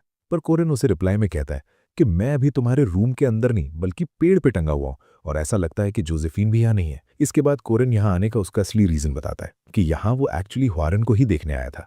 पर ह्वारन को देख के वो थोड़ा सरप्राइज था, क्योंकि ह्वारन ने जो पिछले फाइट में कांड किया था उस वजह से जोसेफिन ने उसे घूमने फिरने और किसी से मिलने से बैन कर दिया और रूम में बंद कर दिया। और अब ह्वारन कोरिन को बताती है कि ना ही जोसेफिन ने उसे यहाँ लॉक किया, पर वो उससे 4 दिनों से मिलने भी नहीं आई। पर जिसकी किस्मत गांडू वहां क्या करेगा पांडू, ये सेम शायरी अभी कोरिन पे अप्लाई होती है, क्योंकि अगले ही पल पेड़ की डाली अचानक से टूट जाने की वजह से बेचारा गिर जाता है। पर गिरने से ज्यादा वो इस बात से शॉक था कि जोसेफिन ह्वारन से इतने दिनों में एक बार भी मिलने नहीं आई, और इसी शॉक में बेचारा अगले ही पल गिर ही जाता है। हालांकि उसके पास पर्सिस्टेंट वॉरियर रीजनरेशन की एबिलिटी होने की वजह से वो तुरंत रिकवर भी हो जाता है, और ह्वारन को कहता है, मुझे अभी एक काम याद आ गया, इसलिए अभी यहां से जा रहा हूं, और मैं तुम्हारे लिए बाद में कुछ खाने को जरूर लाऊंगा। पर ह्वारन स्टिल कंफ्यूज थी कि ये चमन कहना क्या चाहता है। इसके बाद हम कोरिन को ही देखते हैं, जो कि कहीं तेजी से भागते हुए जा रहा होता है, और भागते वक्त वो यही सोच रहा होता है कि जोसेफिन ह्वारन जैसे बड़े खतरे को ऐसे ही छोड़ के चली गई। इसलिए कोरिन को लगता है कि एकेडमी में कुछ तो गड़बड़ है। इसके बाद कोरिन मेडिकल फैकल्टी के प्रोफेसर डेना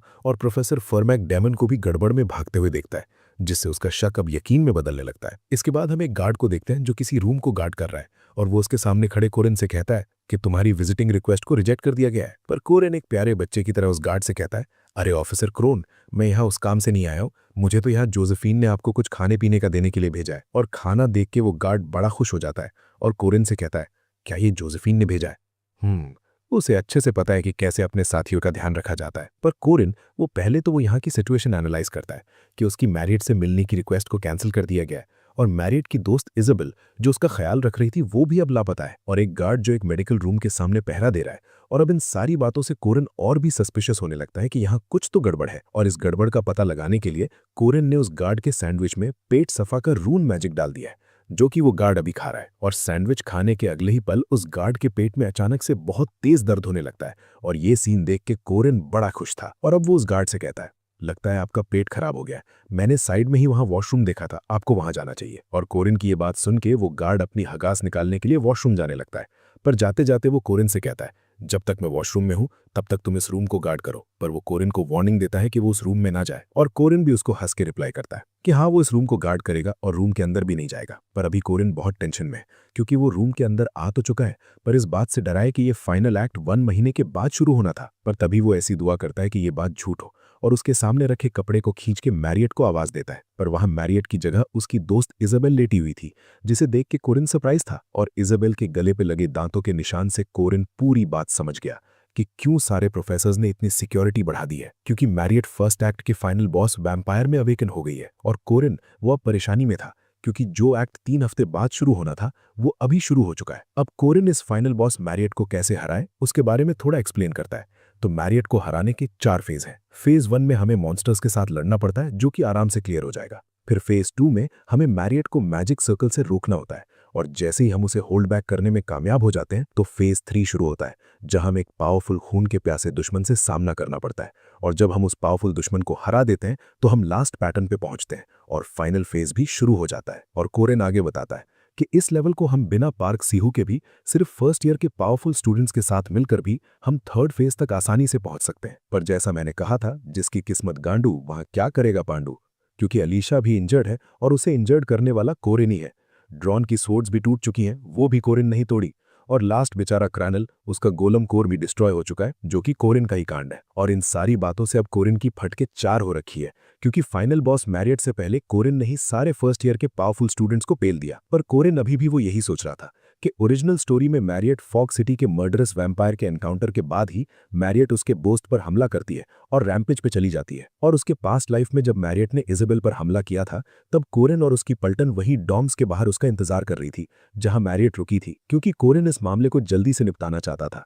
पर उस समय सीहू ने जानबूझ के मैरियट को वहां से भागने दिया था। पर अभी कोरेन खुद को ही थैंक्स करता है, क्योंकि ट्रेनिंग ग्राउंड में ना ही अलीशा की हड्डियां तोड़ी, पर साथ साथ ग्रैनल के गोलम को भी तोड़ा, जिसकी वजह से अब ये दोनों किसी काम के नहीं है। और कोरेन वॉरेन को भी टीम में लेने का सोचता है, पर अगर वो वहां गई तो पता नहीं क्या आतंक करेगी, और इसी बात से डरकर कोरेन उसे नहीं लेता। इसके बाद हम फिर से ट्रेनिंग रूम पे आते हैं, जहां कोरेन किसी से कह रहा होता है कि इस मिशन का डिफिकल्टी लेवल स्पेशल है और तुम्हें किसी को कैप्चर करना है बिना उसे मारे। और ये सारी बातें कोरेन ड्रोन से कह रहा था, जो कि कोरेन को कहता है, क्या तुम पागल हो? हम मर्सनरीज का एक रूल है कि हम ऐसी लड़ाई नहीं लड़ते जिसे हम कभी जीत ही ना सकें। और एक तो तुमने मेरी सोर्ड्स भी तोड़ दी, जिसकी वजह से मेरे पास अभी 2 ही सोर्ड्स हैं। पर कोरेन उसे 20 गोल्ड कॉइन्स का ऑफर देता है, पर ड्रोन तभी नहीं मान रहा था। इसलिए उसे मनाने के लिए कोरेन उसे ड्यूक की सोल डस्ट ऑफर करता है, जिसको अब ड्रोन भी मना नहीं कर पाता। और इसी के साथ कोरेन सक्सेसफुली ड्रोन को उसकी टीम में शामिल कर लेता है। इसके बाद हम लाइब्रेरी पे आते हैं, जहां अब कोरेन यूएल के साथ होता है, और वो यूएल से वादा करता है कि वो उसे उसकी ड्रूइड लैंग्वेज के ओघम अल्फाबेट सिखाएगा, क्योंकि कोरेन को पता है कि ड्रूइड लैंग्वेज के रिकॉर्ड्स जंगल में लगी आग में जलने की वजह से गायब हो चुके हैं। और इसलिए कोरेन यूएल को अल्फाबेट सिखाने का ऑफर देता है। और यूएल वो कोरेन से पूछती है कि उसे क्या करना होगा, और इसके नेक्स्ट यूएल भी कोरेन की टीम में शामिल हो जाती है। इसके बाद हम कैंटीन में आते हैं, जहां कोरेन जेगर और लार्क को उसके मिशन के बारे में बता रहा था कि उसे टीम में कुछ मेंबर्स चाहिए, पर इसमें सैलरी कम रहेगी और रिस्क ज्यादा रहेगा, और शायद जान भी जा सकती है, क्योंकि वो स्ट्रॉन्ग डीमंस के साथ फाइट करने वाले हैं। पर अगर हम सक्सेस होते हैं तो हमें ऑनर और फेम दोनों मिलेगा। और इस नालायक कोरेन को पता है कि उसके दोस्तों को सबसे ज्यादा क्या चाहिए, और इसलिए वो दोनों भी टीम को ज्वाइन कर लेते हैं। और इसी के साथ वो हंट फॉर मैरियट आर्क पर निकल पड़ते हैं, जहां कोरेन और जेगर को छोड़ के बाकी सब थोड़े डरे हुए थे। और आगे वो अपनी पास्ट लाइफ की बात को याद करता है, जहां सीहू ने उससे कहा था कि उसे मैरियट को ढूंढने को 1 महीना लगा था, क्योंकि मैरियट जंगल में एक टनल खोद के वहां छुपी हुई थी। और सीहू की उन बातों का अब कोरेन को फायदा हो रहा है, क्योंकि इस एकेडमी में सिर्फ एक ही जंगल है, जो कि है हंटिंग ग्राउंड। इसके बाद हम हंटिंग ग्राउंड में ही आते हैं, जहां ड्रॉन कोरेन को क्वेश्चन करता है कि मुझे मेरा काम तो समझ आ गया, पर हम मैरियट को ढूंढेंगे कैसे? और कोरेन उसे रिप्लाई में कहता है, क्या कहा? उसे ढूंढना? अगर हम उसे ढूंढते बैठे 100 साल निकल जाएंगे, इसलिए हमें सिर्फ अभी पूछने की जरूरत है, इसलिए चिंता मत करो। और कोरेन की इन बातों से यूएल सरप्राइज थी, और वो कोरेन से पूछती है, तुम्हें मेरे बारे में और कितना पता है? पर इसके अगले ही पल यूएल फॉरेस्ट की स्पिरिट से मदद मांगती है मैरियट को ढूंढने के लिए। और ये सारा नजारा देख के लार्क और जेगर वो दोनों बड़े खुश थे, क्योंकि उन्हें बहुत सारी स्पिरिट्स देखने को मिल रही थीं। और उन दोनों के चेहरे देख के कोरेन भी समझ चुका था कि यूएल ने स्पिरिट्स को समन कर लिया है, पर कोरेन अपने कमांडमेंट की वजह से उन्हें देख नहीं सकता। पर अभी कोरेन के सारे टीम मेंबर्स उसे देख के थोड़ा डरे हुए थे, और उन्हें ऐसा देख के कोरेन उनसे पूछता भी है, क्यों, क्या हुआ? मुझे ऐसे क्यों देख रहे हो? क्या मैरियट मिल गई? पर यह कहने के अगले ही पल कोरेन के पीछे से एक मॉन्स्टर कोरेन पर हमला कर देता है, जिसे कोरेन इजीली ब्लॉक करके उस मॉन्स्टर को मार देता है। पर इसके अगले ही पल मॉन्स्टर्स का एक पूरा झुंड कोरेन और उसकी टीम पर अटैक चार्ज करता है, और उसने डर के जेगर कोरेन से पूछता है, क्या मैरियट कोई मॉन्स्टर तो नहीं बन गई? पर कोरेन उसे कहता है, अबे ऐसा कुछ नहीं हुआ। और इसके अगले ही पल लार्क अपने ग्रीमोर के साथ और जेगर अपने हैमर के साथ फाइट के लिए रेडी हो जाते हैं। पर मॉन्स्टर को देखकर जेगर उनको मारने के लिए कुछ ज्यादा ही उतावला हो जाता है, इसलिए कॉरिन जेगर को वार्न करता है कि ज्यादा आगे मत जाओ वरना मॉन्स्टर्स तुम्हें घेर लेंगे। और बाद में कॉरिन उसके पीछे खड़े लार्क को भी ऑर्डर देता है कि वो उसे पीछे से कवर करे। इसके बाद कॉरिन खुद सबसे आगे मॉन्स्टर्स से भिड़ने चला जाता है और वो यूएल को इंस्ट्रक्ट करता है कि वो लार्क के साथ ही रहे। और अब ड्रॉन कॉरिन उसे सिर्फ एक ही बात कहता है कि समझदार को सिर्फ इशारा ही काफी है। और ये कहने के साथ ही कॉरिन और उसकी टीम मॉन्स्टर्स को मारना या फिर मॉन्स्टर्स की मारना शुरू कर देते हैं। इसके बाद हम ड्रॉन पे आते हैं जो कॉरिन को पीछे से कवर दे रहा था और साथ ही मॉन्स्टर्स को भी मार रहा था। पर उन मॉन्स्टर्स को मारते समय वो कॉरिन के बारे में ही सोच रहा था कि कॉरिन पे अचानक से मॉन्स्टर का हमला होने के बावजूद वो घबराया नहीं, उल्टा वो हमें प्रॉपर कॉम्बैट इंस्ट्रक्शंस और फाइट के लिए गाइड भी कर रहा है। ये सिर्फ हमसे स्ट्रांग ही नहीं बल्कि बहुत एक्सपीरियंस भी है, बिल्कुल एक कमांडर जैसा जो पूरी टीम को गाइड करता है। और कॉरिन की इन फाइटिंग टेक्निक्स को देख के ड्रॉन एकेडमी के रैंक टेस्ट पे शक करने लगता है, क्योंकि कॉरिन उसे सच में 5th रैंक नहीं लगता, इसलिए वो एकेडमी के रैंक टेस्ट को ही बेकार कहता है। इसके बाद हम जेगर पे आते हैं जो यूएल पे ये कह के चिल्ला रहा था कि मुझे लगा था कि मेरियट वहां होगी पर यहाँ तो बहुत सारे मॉन्स्टर्स हैं। और इसके रिप्लाई यूएल कहती है, मुझे नहीं पता, मैं तुम्हें वही बता रही हूं जो स्प्राइट ने मुझसे कहा। पर आगे जेगर क्वेश्चन करता है कि तो फिर क्या मेरियट उन मॉन्स्टर्स को कंट्रोल कर रही है। पर आगे लार्क बोलता है कि ऐसा हो ही नहीं सकता कि ये मॉन्स्टर्स ग्रुप में हमला करें और आज ये नॉर्मल टाइम के हिसाब से ज्यादा खूंखार दिख रहे हैं। पर अब कॉरिन सबको बताता है कि मेरियट किसी भी मॉन्स्टर को इतनी आसानी से कंट्रोल नहीं कर सकती, अगर वो करती भी तो भी वो किसी भी मॉन्स्टर को ऐसे ही बिना सोचे समझे हम पे अटैक करने नहीं भेजती। पर तब ड्रॉन उससे पूछता है कि फिर वो मॉन्स्टर्स हम पे अटैक क्यों कर रहे हैं। पर कॉरिन उसे बताता है कि वो हम पे अटैक नहीं कर रहे। अब कॉरिन उन्हें एक्सप्लेन करता है कि मॉन्स्टर हमेशा उनकी हैबिट्स के हिसाब से एक्ट करते हैं, पर कभी कभी उन पर भी ऐसी सिचुएशन आती है जिसकी वजह से उन्हें भी उनकी हैबिट्स को भूलना पड़ता है। मान लो ऐसी चीज जिसका तुम सामना न कर सको और जिसे देख के तुम्हें सिर्फ भागना पड़े। और अभी हम कॉरिन की टीम को देखें तो अभी टीम के सारे लोग किसी चीज को देख के डरे हुए थे और वो चीज और कोई नहीं मेरियट थी, जो कि इस बार कुछ ज्यादा ही भयानक दिख रही थी। इसके तुरंत बाद कॉरिन लार्क और यूएल को कमांड देता है कि बैटल के लिए रेडी हो जाओ और जेगर और ड्रॉन से कहता है मुझे पीछे से बैकअप दो और वो खुद फ्रंट लाइन संभालने का डिसाइड करता है। और इसके तुरंत बाद कॉरिन की 3rd कमांडमेंट ओथ एक्टिवेट हो जाती है जो कि दुनिया को बचाने की होती है और इस ओथ की वजह से उसके सारे स्टैट्स पॉइंट्स 50% से बढ़ जाते हैं और ये बढ़े हुए स्टैट्स पॉइंट्स ही अब कॉरिन का फ्यूचर तय करेंगे। और इसी के साथ कॉरिन और उसकी टीम मेरियट से फाइट के लिए रेडी हो जाती है। इसके बाद हम देखते हैं कि कॉरिन की 3rd कमांडमेंट उसे मैरियट को रोकने और दुनिया को बचाने का टास्क देती है, बट ये टास्क उसके 1st कमांडमेंट को एक्टिव होने से रोक रही थी, जो कि मुसीबत में फंसे भले लोगों की मदद करना है। और खुद कॉरिन भी मैरियट को मारने की जगह उसे बचाना चाहता है और इसीलिए सिस्टम भी कॉरिन के 1st कमांडमेंट को एक्टिव कर देता है और मैरियट को बचाने के लिए लक विश करता है। इसके बाद हम मैरियट को ही देखते हैं जो कि दर्द में रो रही है और उसे ऐसा देख यूएल भी कहती है, देखो वो कितने दर्द में लग रही है। पर इस बात पर ड्रॉन कहता है, हाँ वो तो है, पर अब हम कुछ नहीं कर सकते। और ये कहने के साथ ही वो मैरियट पर अपनी स्वॉर्ड से अटैक करता है, पर अगले ही पल वो शॉक हो जाता है क्योंकि मैरियट ने ड्रॉन की हैवी आयरन स्वॉर्ड को अपने मैजिक बैरियर की मदद से रोक लिया होता है। इसके बाद लार्क बताता है कि ड्रॉन की स्वॉर्ड मैरियट के क्रिएटेड ऑर्ब ने रोकी है। पर अभी लार्क इस बात से सरप्राइज था कि मैरियट एक न्यूली अवेकेंड वैम्पायर होने के बावजूद इतनी जल्दी ऑर्ब कैसे क्रिएट कर सकती है। पर इस पर कॉरिन सबको कहता है, डरो मत, वो ऑर्ब अभी अभी पैदा हुआ है और अभी वो मैरियट से ब्लड और मैना नहीं ले सकता, इसलिए जब तक उसे उसकी मां से ब्लड नहीं मिलेगा तब तक वो खुद के डिफेंस के अलावा और कुछ नहीं कर सकता। और अभी दोस्तों आप अगर कंफ्यूज होंगे कि ये ऑर्ब क्या है और कॉरिन ने उसे उसकी मां क्यों कहा, तो चलो मैं इसे शॉर्ट में एक्सप्लेन कर देता हूं। तो जो ऑर्ब है उसे आप एक अंडे की तरह समझो जिसे मैरियट ने खुद की पावर से बनाया है और अभी उस ऑर्ब में मैरियट का बच्चा है जो उससे पावर ले रहा है इवॉल्व होने के लिए। और अभी हम ड्रॉन को देखते हैं जो कॉरिन से कहता है कि एक मेज की सबसे बड़ी वीकनेस उसका डिफेंस होता है, पर अभी तो उसका डिफेंस भी कवर है, तो क्या ये बड़ी प्रॉब्लम नहीं हुई। पर कॉरिन उसे कैजुअली कहता है, डर मत लाले, वो अभी सिर्फ लॉन्ग रेंज अटैक ही करेगी। और जैसा कॉरिन ने कहा था तो मैरियट अब दूर से ही सुकना के पियर्सिंग ब्लड अटैक से हमला करती है, पर इसके काउंटर अटैक में यूएल भी खुद का एक स्पेल कास्ट करती है और कहती है, मुझे बाकी जगह का तो पता नहीं, पर ये जंगल है जहां मेरा राज चलता है। और ये कहने के साथ ही वो एक मैसिव ट्री वॉल समन कर देती है जिसे खुद स्पिरिट्स पावर दे रहे थे।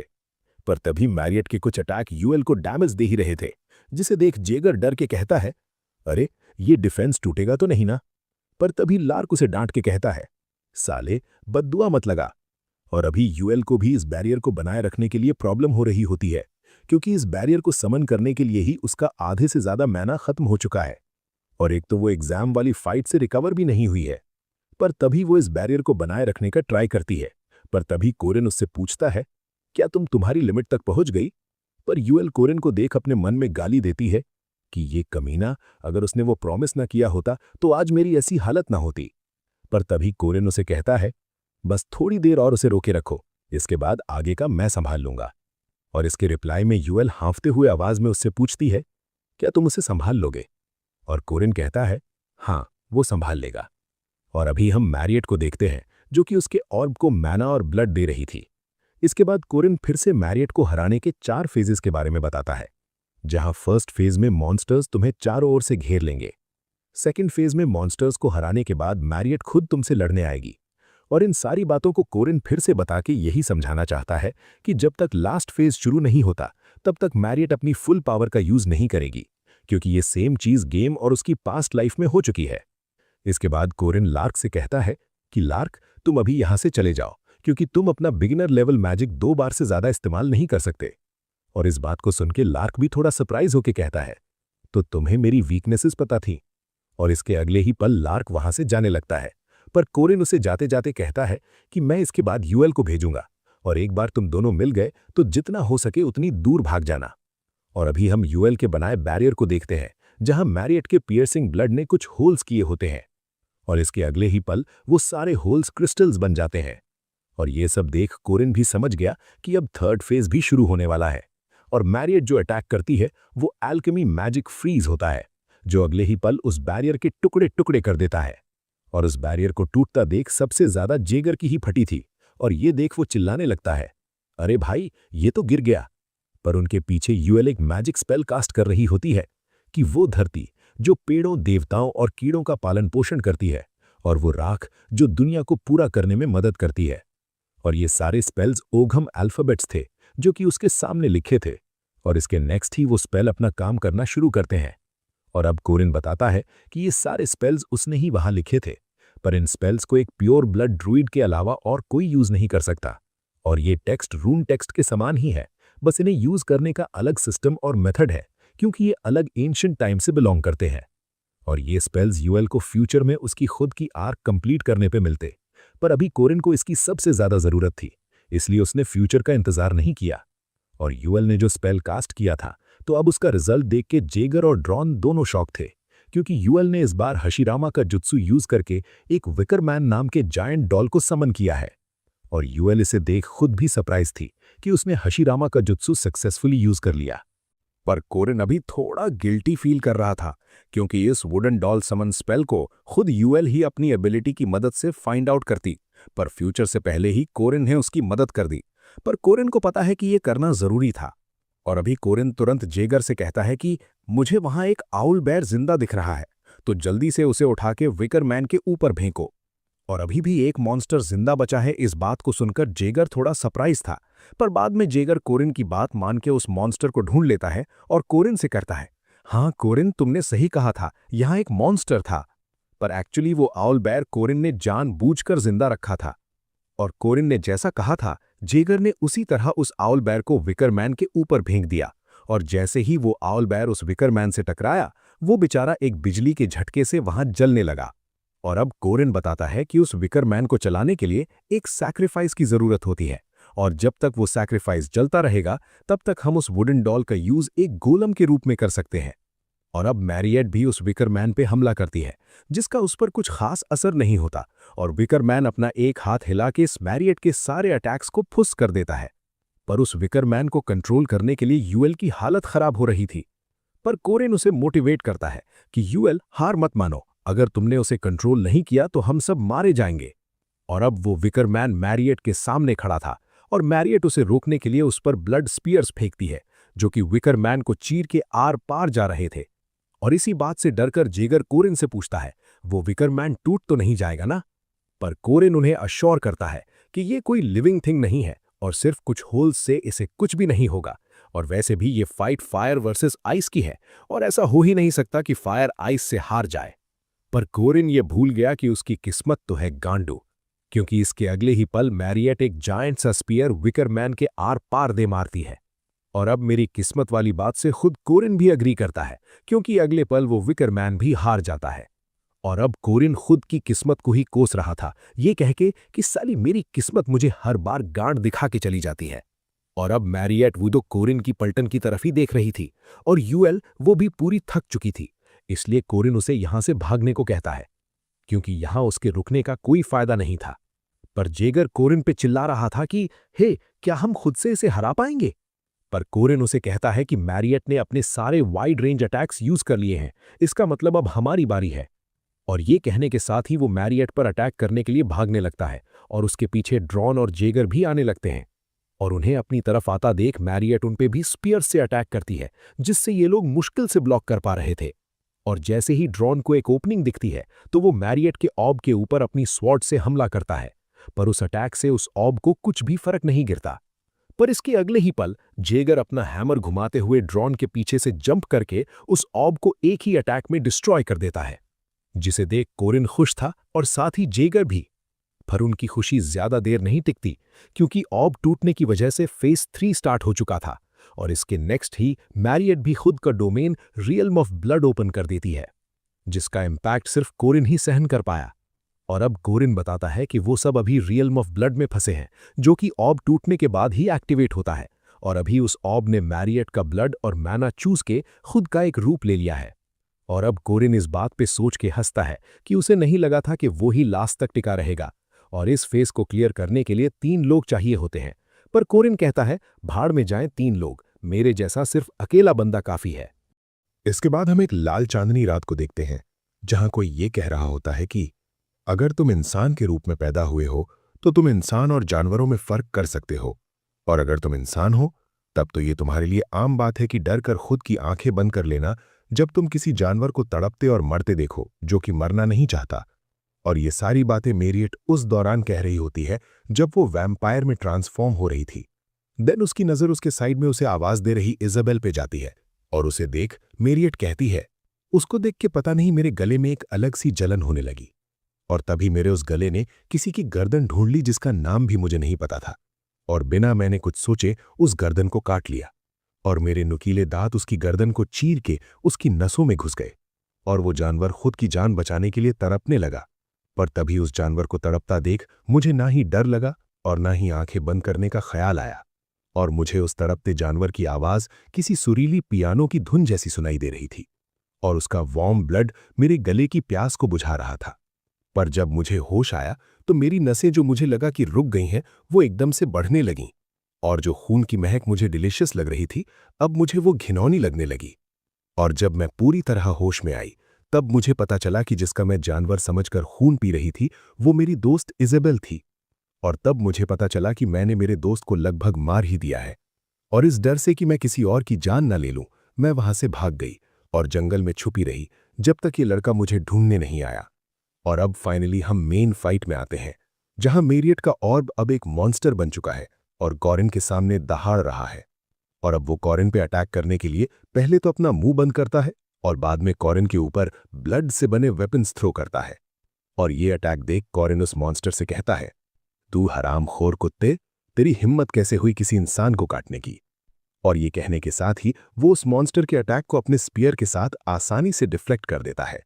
और इसके बाद वो मॉन्स्टर अपना हाथ खुद की छाती में घुसाकर उस जगह को फाड़ देता है, और वहां से 2 और डॉग मॉन्स्टर आते हैं जो कि उस मॉन्स्टर के खून से बने थे। और उन्हें देख के कॉरिन कहता है, तो तुम सच में कुत्ते ही हो। और वो मॉन्स्टर्स जैसे ही कॉरिन पे हमला करते हैं तो कॉरिन अपने डिफेंस के लिए सबसे पहले तो अपने स्पीयर को हवा में फेंक देता है और खुद उन कुत्तों के नीचे से फिसल के जाता है, और इसके बाद अपना स्पीयर पकड़ के पीछे से ही उन दोनों कुत्तों को एक ही अटैक में मार देता है। और बाद में अपने स्पीयर को वापस पकड़ के उस मेन मॉन्स्टर से कहता है, क्या तुम मुझसे मजाक कर रहे हो? इन्हें मारना तो मच्छर मारने से भी आसान था, और इन कुत्तों से ज्यादा तो मुझे तुम्हारी चीख भयानक लगी थी। और कॉरिन की ये सारी बातें सुन के उसका गुस्सा 7वें आसमान पे चला जाता है, और इसके अगले ही पल वो कॉरिन के सामने से गायब हो जाता है। और उसे ऐसा अचानक गायब होता देख पहले कॉरिन सोचता है क्या ये गायब हो गया, पर बाद में वो समझ जाता है कि वो मॉन्स्टर सिर्फ तेजी से भाग रहा है। और इसके बाद वो उस मॉन्स्टर से कहता है, शायद मुझे तुझे सबक सिखाना ही पड़ेगा।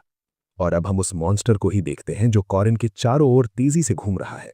और आगे कॉरिन उस मॉन्स्टर से सिर्फ एक ही बात कहता है कि हमें किसी भी दुश्मन को हराने के लिए उससे 100 कदम आगे रहने की जरूरत नहीं है। उसे हराने के लिए इंपॉर्टेंट ये है कि तुम उसके वीक पॉइंट का पता लगाओ।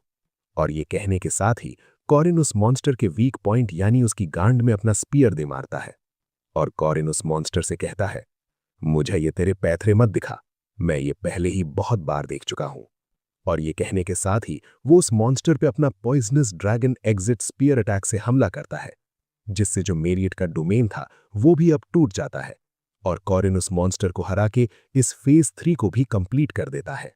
और अब वो मॉन्स्टर कोरिन के सामने घिरा पड़ा होता है, पर तभी वो मैरिएट को बचाने के लिए वहां से उठने का ट्राई करता है, जिसे देख कोरिन कहता है, तुम एंड तक अपने क्रिएटर की रक्षा करना चाहते हो। हाँ, सही बात है, असलियत में उसने कौन सा गुनाह किया है। और वो उस मॉन्स्टर से कहता है, तुम यहां आराम करो, मैं डेफिनेटली तुम्हारी मां को बचा लूंगा। और कोरिन के ये कहने के साथ ही फाइनल फेज स्टार्ट हो जाता है, जहां अब मैरिएट अपनी पूरी पावर से लड़ने वाली है। और इसके अगले ही पल वो कोरिन की तरफ जंप करके उस पर अटैक करने के लिए जाने लगती है। और अब कोरिन थोड़ा हमें इस फाइनल फेज के बारे में एक्सप्लेन करता है कि जैसे ही ये फेज स्टार्ट होता है तो मैरिएट उसे रोकने आई टीम के किसी मेंबर पर हमला करके उसका खून चूस के उसे बुरी तरह से घायल कर देती है। और इसी कारण से इस स्टेज को अकेले क्लियर नहीं किया जा सकता, क्योंकि जिस टीम मेंबर को मैरिएट घायल करने वाली होती है तो उस टीम मेंबर को बचाने के लिए सारे टीम मेंबर्स को एक दूसरे के आसपास रह के मैरिएट को साथ में हराना होता है। पर इस समय कोरिन अकेला है और कोई भी उसे इस समय बचा नहीं सकता, इसलिए वो जानबूझकर मैरिएट को खुद पे हमला करने देता है। और अब मैरिएट भी अपनी ब्लड सकिंग स्किल से कोरिन का खून चूसना शुरू कर देती है, जिससे उसका स्टैमिना और माना तेजी से रिकवर हो रहा होता है। और कोरिन वो दर्द में जमीन पे लेटे यही कह रहा होता है, तो ऐसा लगता है जब कोई तुम्हारा खून चूस के तुम्हारी जान निकाल रहा हो। पर तभी वो इस दर्द को सहने का ट्राई करता है और अब उसकी परसिस्टेंट वॉरियर्स रीजनरेशन वाली स्किल भी एक्टिवेट हो जाती है, जिससे कोरिन खुद को जिंदा रख पा रहा था। और इस दर्द को सहने के लिए वो मैरिएट के मासूम चेहरे को याद करता है, जहां वो आलू के जरिए सब में प्यार बांटने का ट्राई करती थी। और चूंकि कोरिन एक अडल्ट इंसान है, इसलिए वो अब मैरिएट के सिर पर हाथ रखकर उसे प्यार से कहता है, आराम से पियो, वरना खून तुम्हारे गले में अटक जाएगा। और कोरिन के मुंह से ये बात सुन के वो उसका खून पीना बंद कर देती है और अपने होश में वापस आने लगती है। और अब कोरिन सेबेंसिया ड्यूक के बारे में याद करता है, जहां वो एक ग्रेट कमांडर था जिसका आज भी इतिहास में नाम लिया जाता है। पर वो भी वैम्पायर बनने के बाद उस समय खुद की अर्ज को कंट्रोल नहीं कर पाया और खुद के सर्वेंट को मार दिया। पर उसके पास्ट लाइफ में पाक सीहू को 1 महीना लगा था मैरिएट को ढूंढने के लिए, और उस 1 महीने तक मैरिएट खुद को जिंदा रखने के लिए मॉन्स्टर का खून पीती रही, जिसका टेस्ट उसके लिए किसी समंदर के खारे पानी पीने जैसा था। पर तभी उसने किसी इंसान को नहीं मारा, उसने खुद के विल पावर से खुद की अर्जेस को रोके रखा। और कोरिन ये नहीं चाहता कि हमेशा ही विलन्स को बैड एंडिंग मिले, और इसलिए वो मैरिएट को हैप्पी एंडिंग देने का ट्राई करता है। और अब मैरिएट भी खुद के होश में आ चुकी थी, जो कि रोते रोते कोरिन से माफी मांग रही है। और मैरिएट को ऐसा रोता देख वो उसके पुराने दिनों को याद करके कहता है कि मैं भी पहले पाक सीहू जैसे इन सभी लोगों को गेम के कैरेक्टर के रूप में देखता था, पर मेरी मास्टर जिससे मैं इसी दुनिया में मिला था, उन्होंने मुझे एक अलग इंसान बना दिया, जिसे भी मैं एक गेम का कैरेक्टर समझता था। पर उसी इंसान ने आखिर में मेरी जान बचाई थी, और जिस इंसान के मैंने लास्ट मोमेंट्स को देखा उसकी सारी टीचिंग्स को अपनाया। इसलिए अब उसका सक्सेसर होने के नाते ये फर्ज है कि मैं लोगों को बचाऊं। और वो पाक सीहू से भी कहता है कि देख सीहू, मैं तुझसे एक बेहतर इंसान बनूंगा। और लास्ट हम एक सिस्टम का नोटिफिकेशन देखते हैं, जहां सिस्टम ने मैरिएट को बचाने के रिवॉर्ड के तौर पे कोरिन की रैंक को बढ़ाया होता है। इसके बाद हम स्पेस प्रिजन में आते हैं, जिसे कि जोसेफिन ने बनाया होता है। और अब हम मैरिएट को देखते हैं, जो कि अब अपने नॉर्मल फॉर्म में है, और साथ ही साथ वो गुनगुनाते हुए आलू खा रही होती है। पर तभी उसे साइड से कोरिन आवाज देता है, जिसे अचानक से अपने सामने देख बेचारी मैरिएट डर जाती है। इसके बाद कोरिन जोसेफिन से पूछता है, क्या मैं अंदर जा सकता हूं? पर जोसेफिन उससे पूछती है, क्या तुम्हारा वहां जाना सेफ होगा? पर कोरिन उससे कहता है, चिंता मत करो, मुझे मैरिएट पर भरोसा है। और वो उससे मिलने प्रिजन के अंदर चला जाता है। पर कोरिन के अचानक से डराने की वजह से बेचारी मैरिएट के गले में अभी आलू फंसा होता है, और कोरिन उसे सजेशन देता है कि आराम से खाओ, वरना आलू तुम्हारे गले में फंस जाएगा। पर आगे वो कहता है, रुको, ये कौन गधा है जिसने तुम्हें उबले आलू तो दिए पर पीने के लिए पानी नहीं दिया? इसके बाद कोरिन मैरिएट से पूछता है, मुझे लगा था कि तुम्हारे मुंह का स्वाद बदल गया होगा, पर मैं सरप्राइज्ड हूँ तुम्हें ऐसा आलू खाते देख। क्या ये तुम्हें टेस्ट में अच्छा लग रहा है? और इसके रिप्लाई में मैरियट उससे कहती है कि आलू एक हार्डी प्लांट है, चाहे तुम इसे कैसे भी पकाओ ये खाने में हमेशा अच्छा ही लगेगा। पर इन बातों ही बातों में कॉरिन कब मैरियट के पास आ गया उसे पता ही नहीं चला, और उसे खुद के इतना पास देख वो ब्लश करने लगती है। पर इसके अगले ही पल वो उसे मार के दूर भगाने लगती है और कहती है, मुझसे बदबू आ रही है इसलिए दूर रहो। पर इसके काउंटर में कॉरिन भी कहता है, हे, जब से तुमने मेरी गर्दन को काटा है तब से मैं भी नहीं नहाया हूं। पर मैरियट उसे चुप रहने को कहती है। इसके बाद मैरियट कॉरिन से दूर अपना मुंह फेर के बैठ जाती है। पर तभी कॉरिन उससे कह रहा होता है, चिंता मत करो, तुमसे स्मेल नहीं आ रही। पर उसकी बात बीच में ही काट के मैरियट कहती है, मैं बहुत डरी हुई थी उस लड़की हुआरन से, वो बहुत भयानक थी और उस समय मुझे ऐसा लगा कि मैं मर जाऊंगी।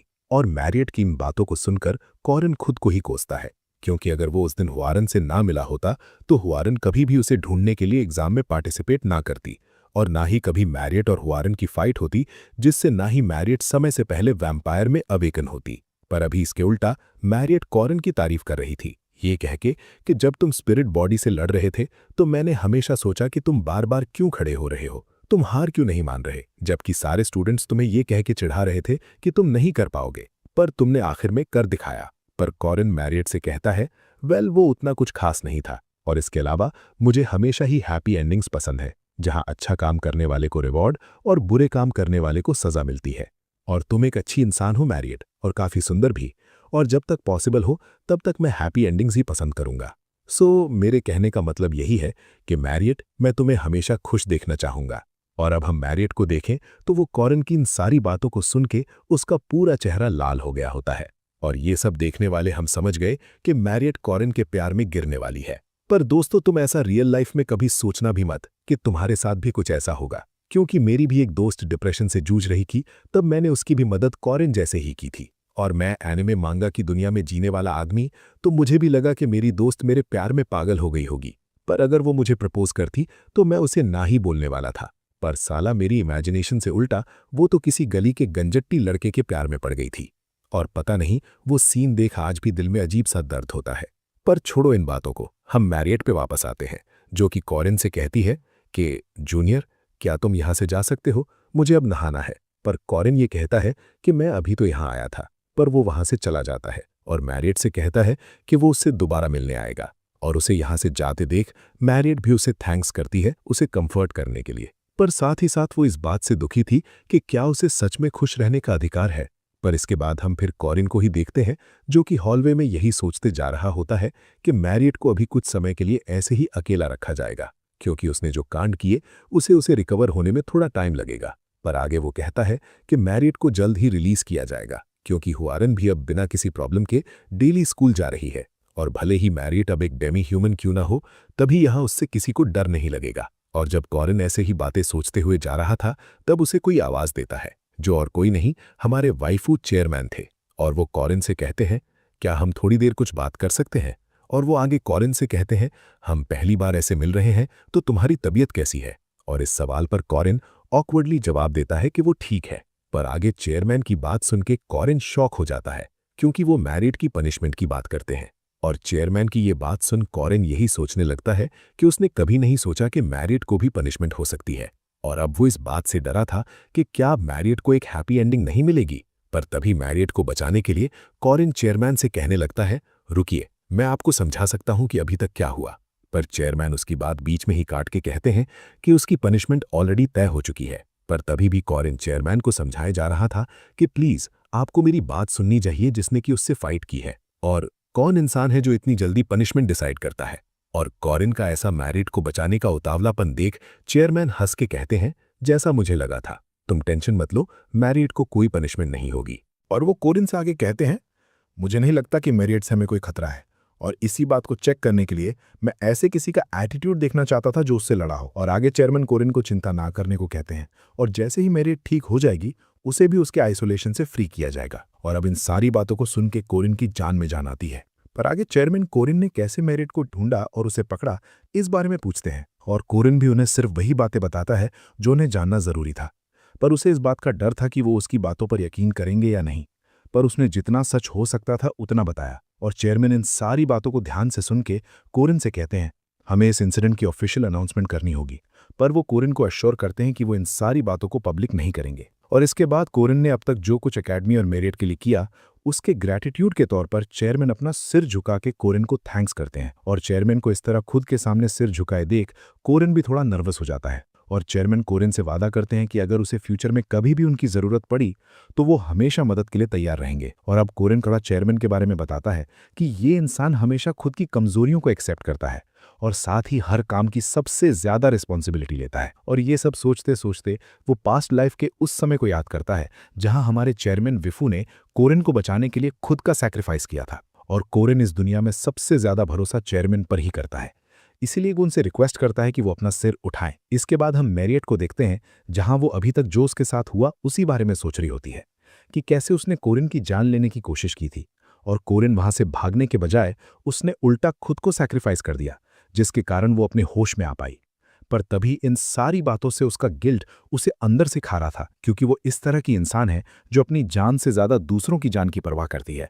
पर इस बार उसने खुद की दोस्त इज़ाबेल की जान लेने का ट्राई किया था और इसी कारण उसने जोसेफीन के मैजिक इम्प्रिजनमेंट से भागने की भी कोशिश नहीं की। पर जब कोरिन उससे मिलने आया तो उसने उसके सामने ऐसा दिखावा किया कि जैसे वो अभी ठीक है, पर अंदर ही उसे ऐसा लग रहा था कि कोरिन भी अब उससे नफरत करता होगा, क्योंकि अब वो एक डीमन है जिसे सिर्फ इंसानों का खून पीने की तलब है। पर जब कोरिन ने उससे कहा था कि वो उसे खुश दिखना चाहता है, और वो वर्ड्स अभी भी मैरियट के सिर में घूम रहे हैं, क्योंकि उन वर्ड्स में ऑनेस्टी थी।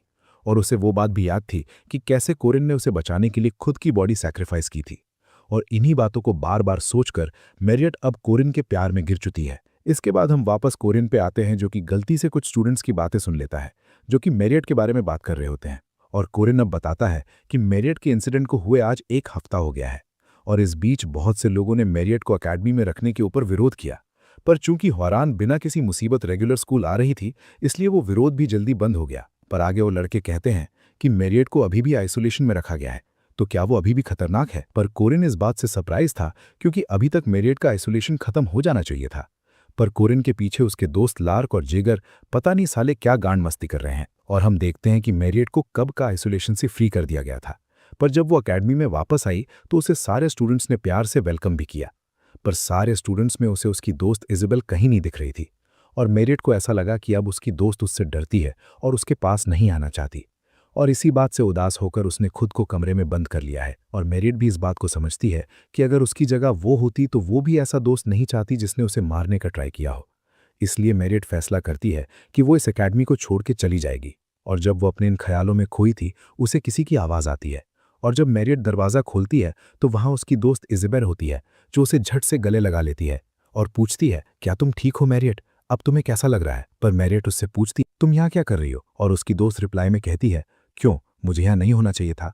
पर मैरियट कहती है, नहीं, मेरा वो मतलब नहीं था, पर क्या तुम्हें मुझसे डर नहीं लग रहा? जिसे सुन पहले तो इज़ाबेल थोड़ी शॉक हो जाती है, पर बाद में उसे हंस के कहती है, नहीं, मैंने उस दिन बेहोश होने से पहले सब कुछ देखा था कि कैसे तुम मुझे घायल करने के बाद डरी हुई थी और तुम्हें कोई आइडिया नहीं था कि तुमने क्या किया है, और मुझे चोट पहुंचाने का रिग्रेट तुम्हारे चेहरे पर साफ दिख रहा था। और आगे इज़ाबेल मैरियट से कहती है कि चाहे कुछ भी हो जाए, मैं हमेशा तुम्हारी दोस्त रहूंगी और मैं यही चाहती हूं कि तुम भी मुझे हमेशा अपना दोस्त समझो। और इज़ाबेल की इन सारी बातों को सुन के अब मैरियट खुद पे कंट्रोल नहीं रख पाती और फूट फूट के रोने लगती है और कहती है, थैंक यू इज़ाबेल, मुझे ऐसा लगा कि तुम अब मुझसे नफरत करती हो। पर मैरियट को शांत करते हुए इज़ाबेल कहती है, क्या अभी तक तुम अकेला महसूस कर रही थी? माफ़ करना, मैं बहुत पहले ही ठीक हो गई थी, पर डॉक्टर ने कहा कि मैं अभी यहाँ से जा नहीं सकती, इसीलिए मैं तुम्हारा आइसोलेशन खत्म होने के बाद भी मिलने नहीं आ पाई। और अगर उस जूनियर ने मुझे तुम्हारे बारे में बताया नहीं होता तो मुझे तुम्हारे बारे में पता ही नहीं चलता। और अब जूनियर के बारे में सुन के मैरियट सरप्राइज थी और वो इज़ाबेल से पूछती है, कौन सा जूनियर? और इज़ाबेल भी उसे बताती है, वो अभी मेरे पीछे ही खड़ा था, जो एकदम लंबा चौड़ा है। और हम सबको पता है कि वो और कोई नहीं, कोरिन ही है, जो कि मैरियट का मैटर सॉर्ट करके वहां से जा रहा था। और मैरियट ने भी अब रियलाइज कर लिया था कि वो कोरिन ही था जिसने उसकी फिर से एक बार मदद की, और अब जाके वो फाइनली उसे जूनियर की जगह उसे उसके नाम कोरिन से बुलाती है। और अब कोरिन बताता है, फाइनली अब फर्स्ट पार्ट की स्टोरी एंड हो चुकी है, जो कि एक हैप्पी एंडिंग है, जो कि ना ही गेम में और ना ही उसकी पास्ट लाइफ में हुई थी। हालांकि उसकी कोई भी चीज़ उसकी प्लान के हिसाब से नहीं गई, पर वो इस बात से भी खुश है कि बिना पार्क सीहू और परफेक्ट प्लान के भी इस दुनिया को बचाया जा सकता है, और वो इस बार कॉन्फिडेंट है कि वो इस बार इस दुनिया को बचा लेगा। इसके बाद हम ट्रेनिंग रूम में आते हैं, जहां कोरिन अपनी स्पीयर प्रैक्टिस कर रहा था। और स्पीयर प्रैक्टिस करते हुए वो हमें बताता है कि वो डेली क्लास और ट्रेनिंग, बाद में और क्लास और ट्रेनिंग वाले शेड्यूल से पक चुका है। पर तभी भी वो इस ट्रेनिंग को रोक नहीं सकता, क्योंकि इस बार उसका सामना एक और वाइफू के साथ होने वाला है और उसका सामना करने के लिए उसे तैयार रहना होगा। पर तभी उसे प्रैक्टिस के दौरान कोई आवाज देता है, जो कि मैरियट थी, जो कि उससे कहती है, वाह, वो अटैक तो कमाल का था कोरिन, तुम तो आज कुछ ज्यादा ही मेहनत कर रहे हो। और आगे वो कोरिन से कहती है, चूंकि तुम आज कुछ ज्यादा ही मेहनत कर रहे हो तो तुम्हें दबा के खाना खाना चाहिए। और आगे वो उससे माफी मांगती है, क्योंकि वो उसके लिए ज्यादा कुछ खाने के लिए बना ना सकी। पर कोरिन इसके रिप्लाई में कहता है, ज्यादा?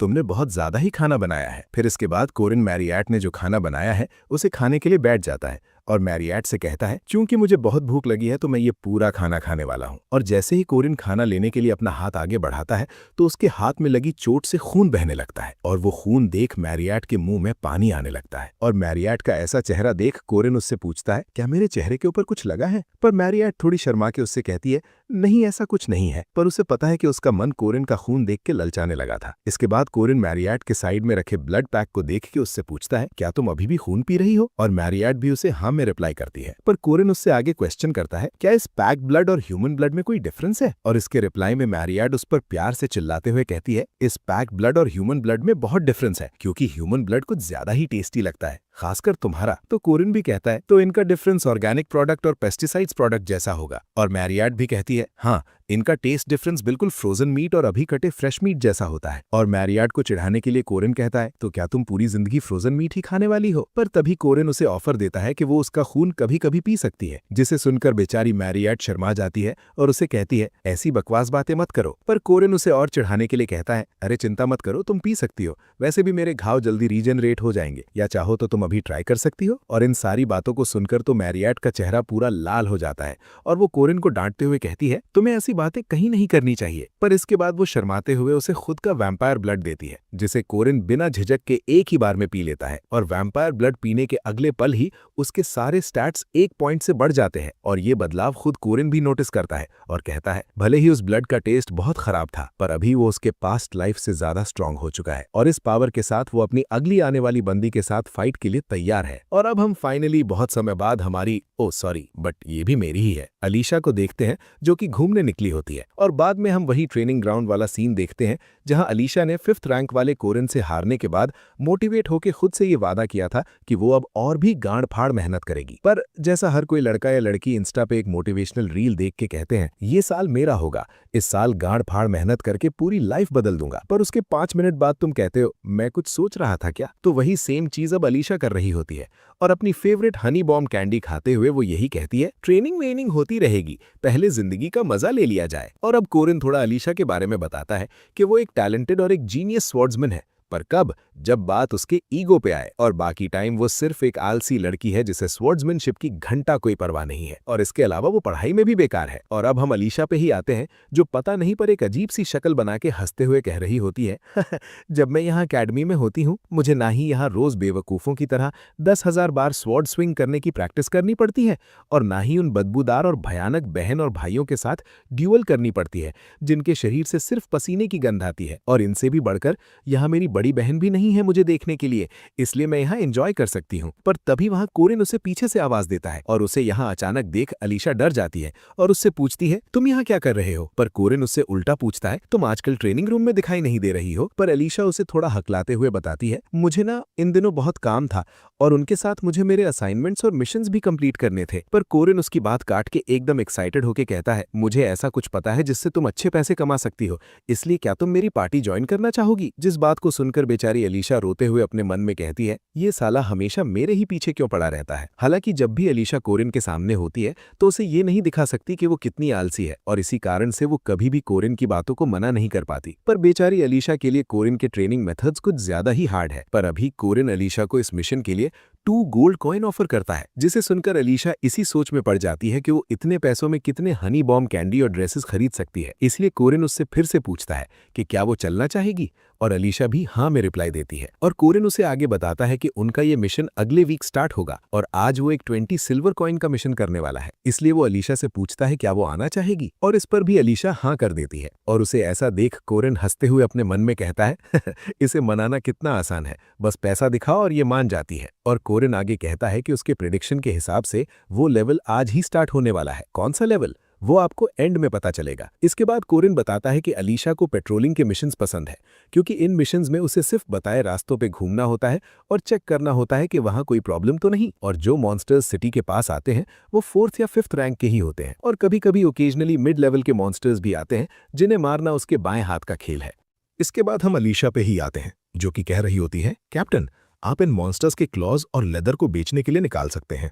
और अलीशा को इतने सारे मॉन्स्टर्स को मारा देख उसके टीममेट्स उसे चने के पेड़ पर चढ़ाने लगते हैं, ये कह के कि आपने इन आउल बेयर्स को इतनी इजीली मार दिया, सच में आप आर्डन फैमिली की सबसे स्ट्रांग सोर्समैन हो। और उनकी बातों को सुन के अलीशा चने के पेड़ पर चढ़ भी जाती है और हम उसके पास्ट का एक सीन देखते हैं जहां उसे उसके फैमिली वाले उसे ताना मारते हुए ये कह रहे थे कि तुम तुम्हारी बड़ी बहन के कंपैरिजन में कुछ भी नहीं हो, तुम्हारी उम्र में तो वो सुप्रीम स्टेज पर थी। और एक दूसरा इंसान कहता है, हाँ वो वैसे भी एक सौतन की बच्ची है, हम उससे उम्मीद भी क्या कर सकते हैं। और दोस्तों मुझे अब ये बताओ कि इन सारी बातों को सुन के कोई इंसान अपने मन में यही सोचता, रुको सालो, मेरा अभी समय खराब है, पर एक दिन ऐसा आएगा कि मैं तुम सबकी गांड फाड़ दूंगा। जैसे किसी एनिमे का कोई कैरेक्टर हो या रियल लाइफ का कोई इंसान हो, वो यही सोचता। पर मेरी बंदी अलीशा वो अलग है, वो कहती है गांड मराए फैमिली वाले, उनका कौन टेंशन लेते बैठेगा, मैं तो मजे से जीऊंगी। इसके बाद कोरिन अलीशा को आवाज देता है और कहता है वहां मैंने एक आउल बेयर देखा था, पर अलीशा कहती है कि उसने उसे पहले ही मार दिया। इसके बाद सीन रात में शिफ्ट होता है जहां कोई तो भी आसमान में सिग्नल फायर करता है जिसे अलीशा देख नहीं पाती, पर उसके साइड में खड़ा उसका साथी कहता है ये एक स्पेशल सिग्नल है जो सिर्फ इन गॉगल्स की मदद से ही दिखा जा सकता है। और वो आगे कहता है शायद हमारे साथी योको को वहां किसी सेकंड रैंक मॉन्स्टर का नेस्ट मिला है। पर इस बात को सुन के बेचारी अलीशा वो रोने लगती है क्योंकि उसे लगा कि मिशन खत्म हो गया है, पर वो इस टीम का पार्ट होने के कारण उसे उस मॉन्स्टर से लड़ना जाना ही होगा। और अलीशा के टीम मेंबर्स वो उसे मोटिवेट कर रहे थे कि मोदी है तो अलीशा है तो मुमकिन है। और कोरिन ये सिग्नल देख के समझ चुका था कि अब नेक्स्ट लेवल स्टार्ट होने वाला है और आगे उन्हें वेयरवुल्फ से लड़ना होगा। पर कोरिन को पता है कि अलीशा ने पॉइजन्ड होते हुए भी वेयरवुल्फ को मारा था, तो अब इन्हें मारना उसके लिए बच्चों का खेल था। पर अभी एक अनएक्सपेक्टेड गेस्ट अलीशा के सामने आ चुका था जिसे देखकर अलीशा खुद शॉक थी क्योंकि ये फर्स्ट रैंक का मॉन्स्टर दुल्हान था जो कि अलीशा पे ही हमला करने आ रहा था। हालांकि अलीशा उस पर अपनी फुल पावर से हमला करती है, पर दुल्हान खुद के बचाव के लिए अलीशा पे पहले हमला करता है जिससे अलीशा डॉज नहीं कर पाती। और इसके अगले ही पल दुल्हान अलीशा को अपने वेपन से कैप्चर कर लेता है। और कोरिन बताता है कि अलीशा एक ताकतवर सोर्ड्समैन तो है, पर उसमें सोर्ड्समैन वाला प्राइड नहीं है क्योंकि अब अलीशा रोते रोते कोरिन का नाम चिल्ला के उसे उसकी मदद के लिए बुला रही होती है। और उसके टीममेट्स तभी उसे बताते हैं कि वो वहां दूसरी तरफ मॉन्स्टर से फाइट कर रहा है। और इसके अगले ही पल दुल्हान अलीशा को मारने ही वाला है कि तभी कोई उस दुल्हान पे एक अटैक करके उसके सिर के टुकड़े कर देता है जिससे अलीशा की जान बच जाती है। और अलीशा की जान बचाने वाला उसके सामने खड़ा होता है जिसे देख अलीशा थोड़ी नर्वस थी क्योंकि वो और कोई नहीं अलीशा की बड़ी बहन और आर्डन फैमिली की होने वाली हेड और कोरिन का अगला माल लुनिया आर्डन थी। तो मेरे दोस्तों, मुझे पता है वीडियो आने में कुछ ज्यादा ही देर हो गई है, तो इसके लिए माफ कर देना, लेकिन अभी मैं उज्जैन ट्रिप पर आया हूं और इसके बाद मैं मथुरा जाऊंगा, तो शायद नेक्स्ट वीडियो में और देर लग सकती है। बस कुछ दिन मेरे दोस्तों वेट कर लो, मैं नेक्स्ट वीडियो 1 आवर प्लस का लाने की ही ट्राई करूंगा। सो अपने भाई को इस बार माफ कर दो। और हाँ, ये वीडियो कैसा लगा इसके बारे में मुझे कमेंट में जरूर बताना।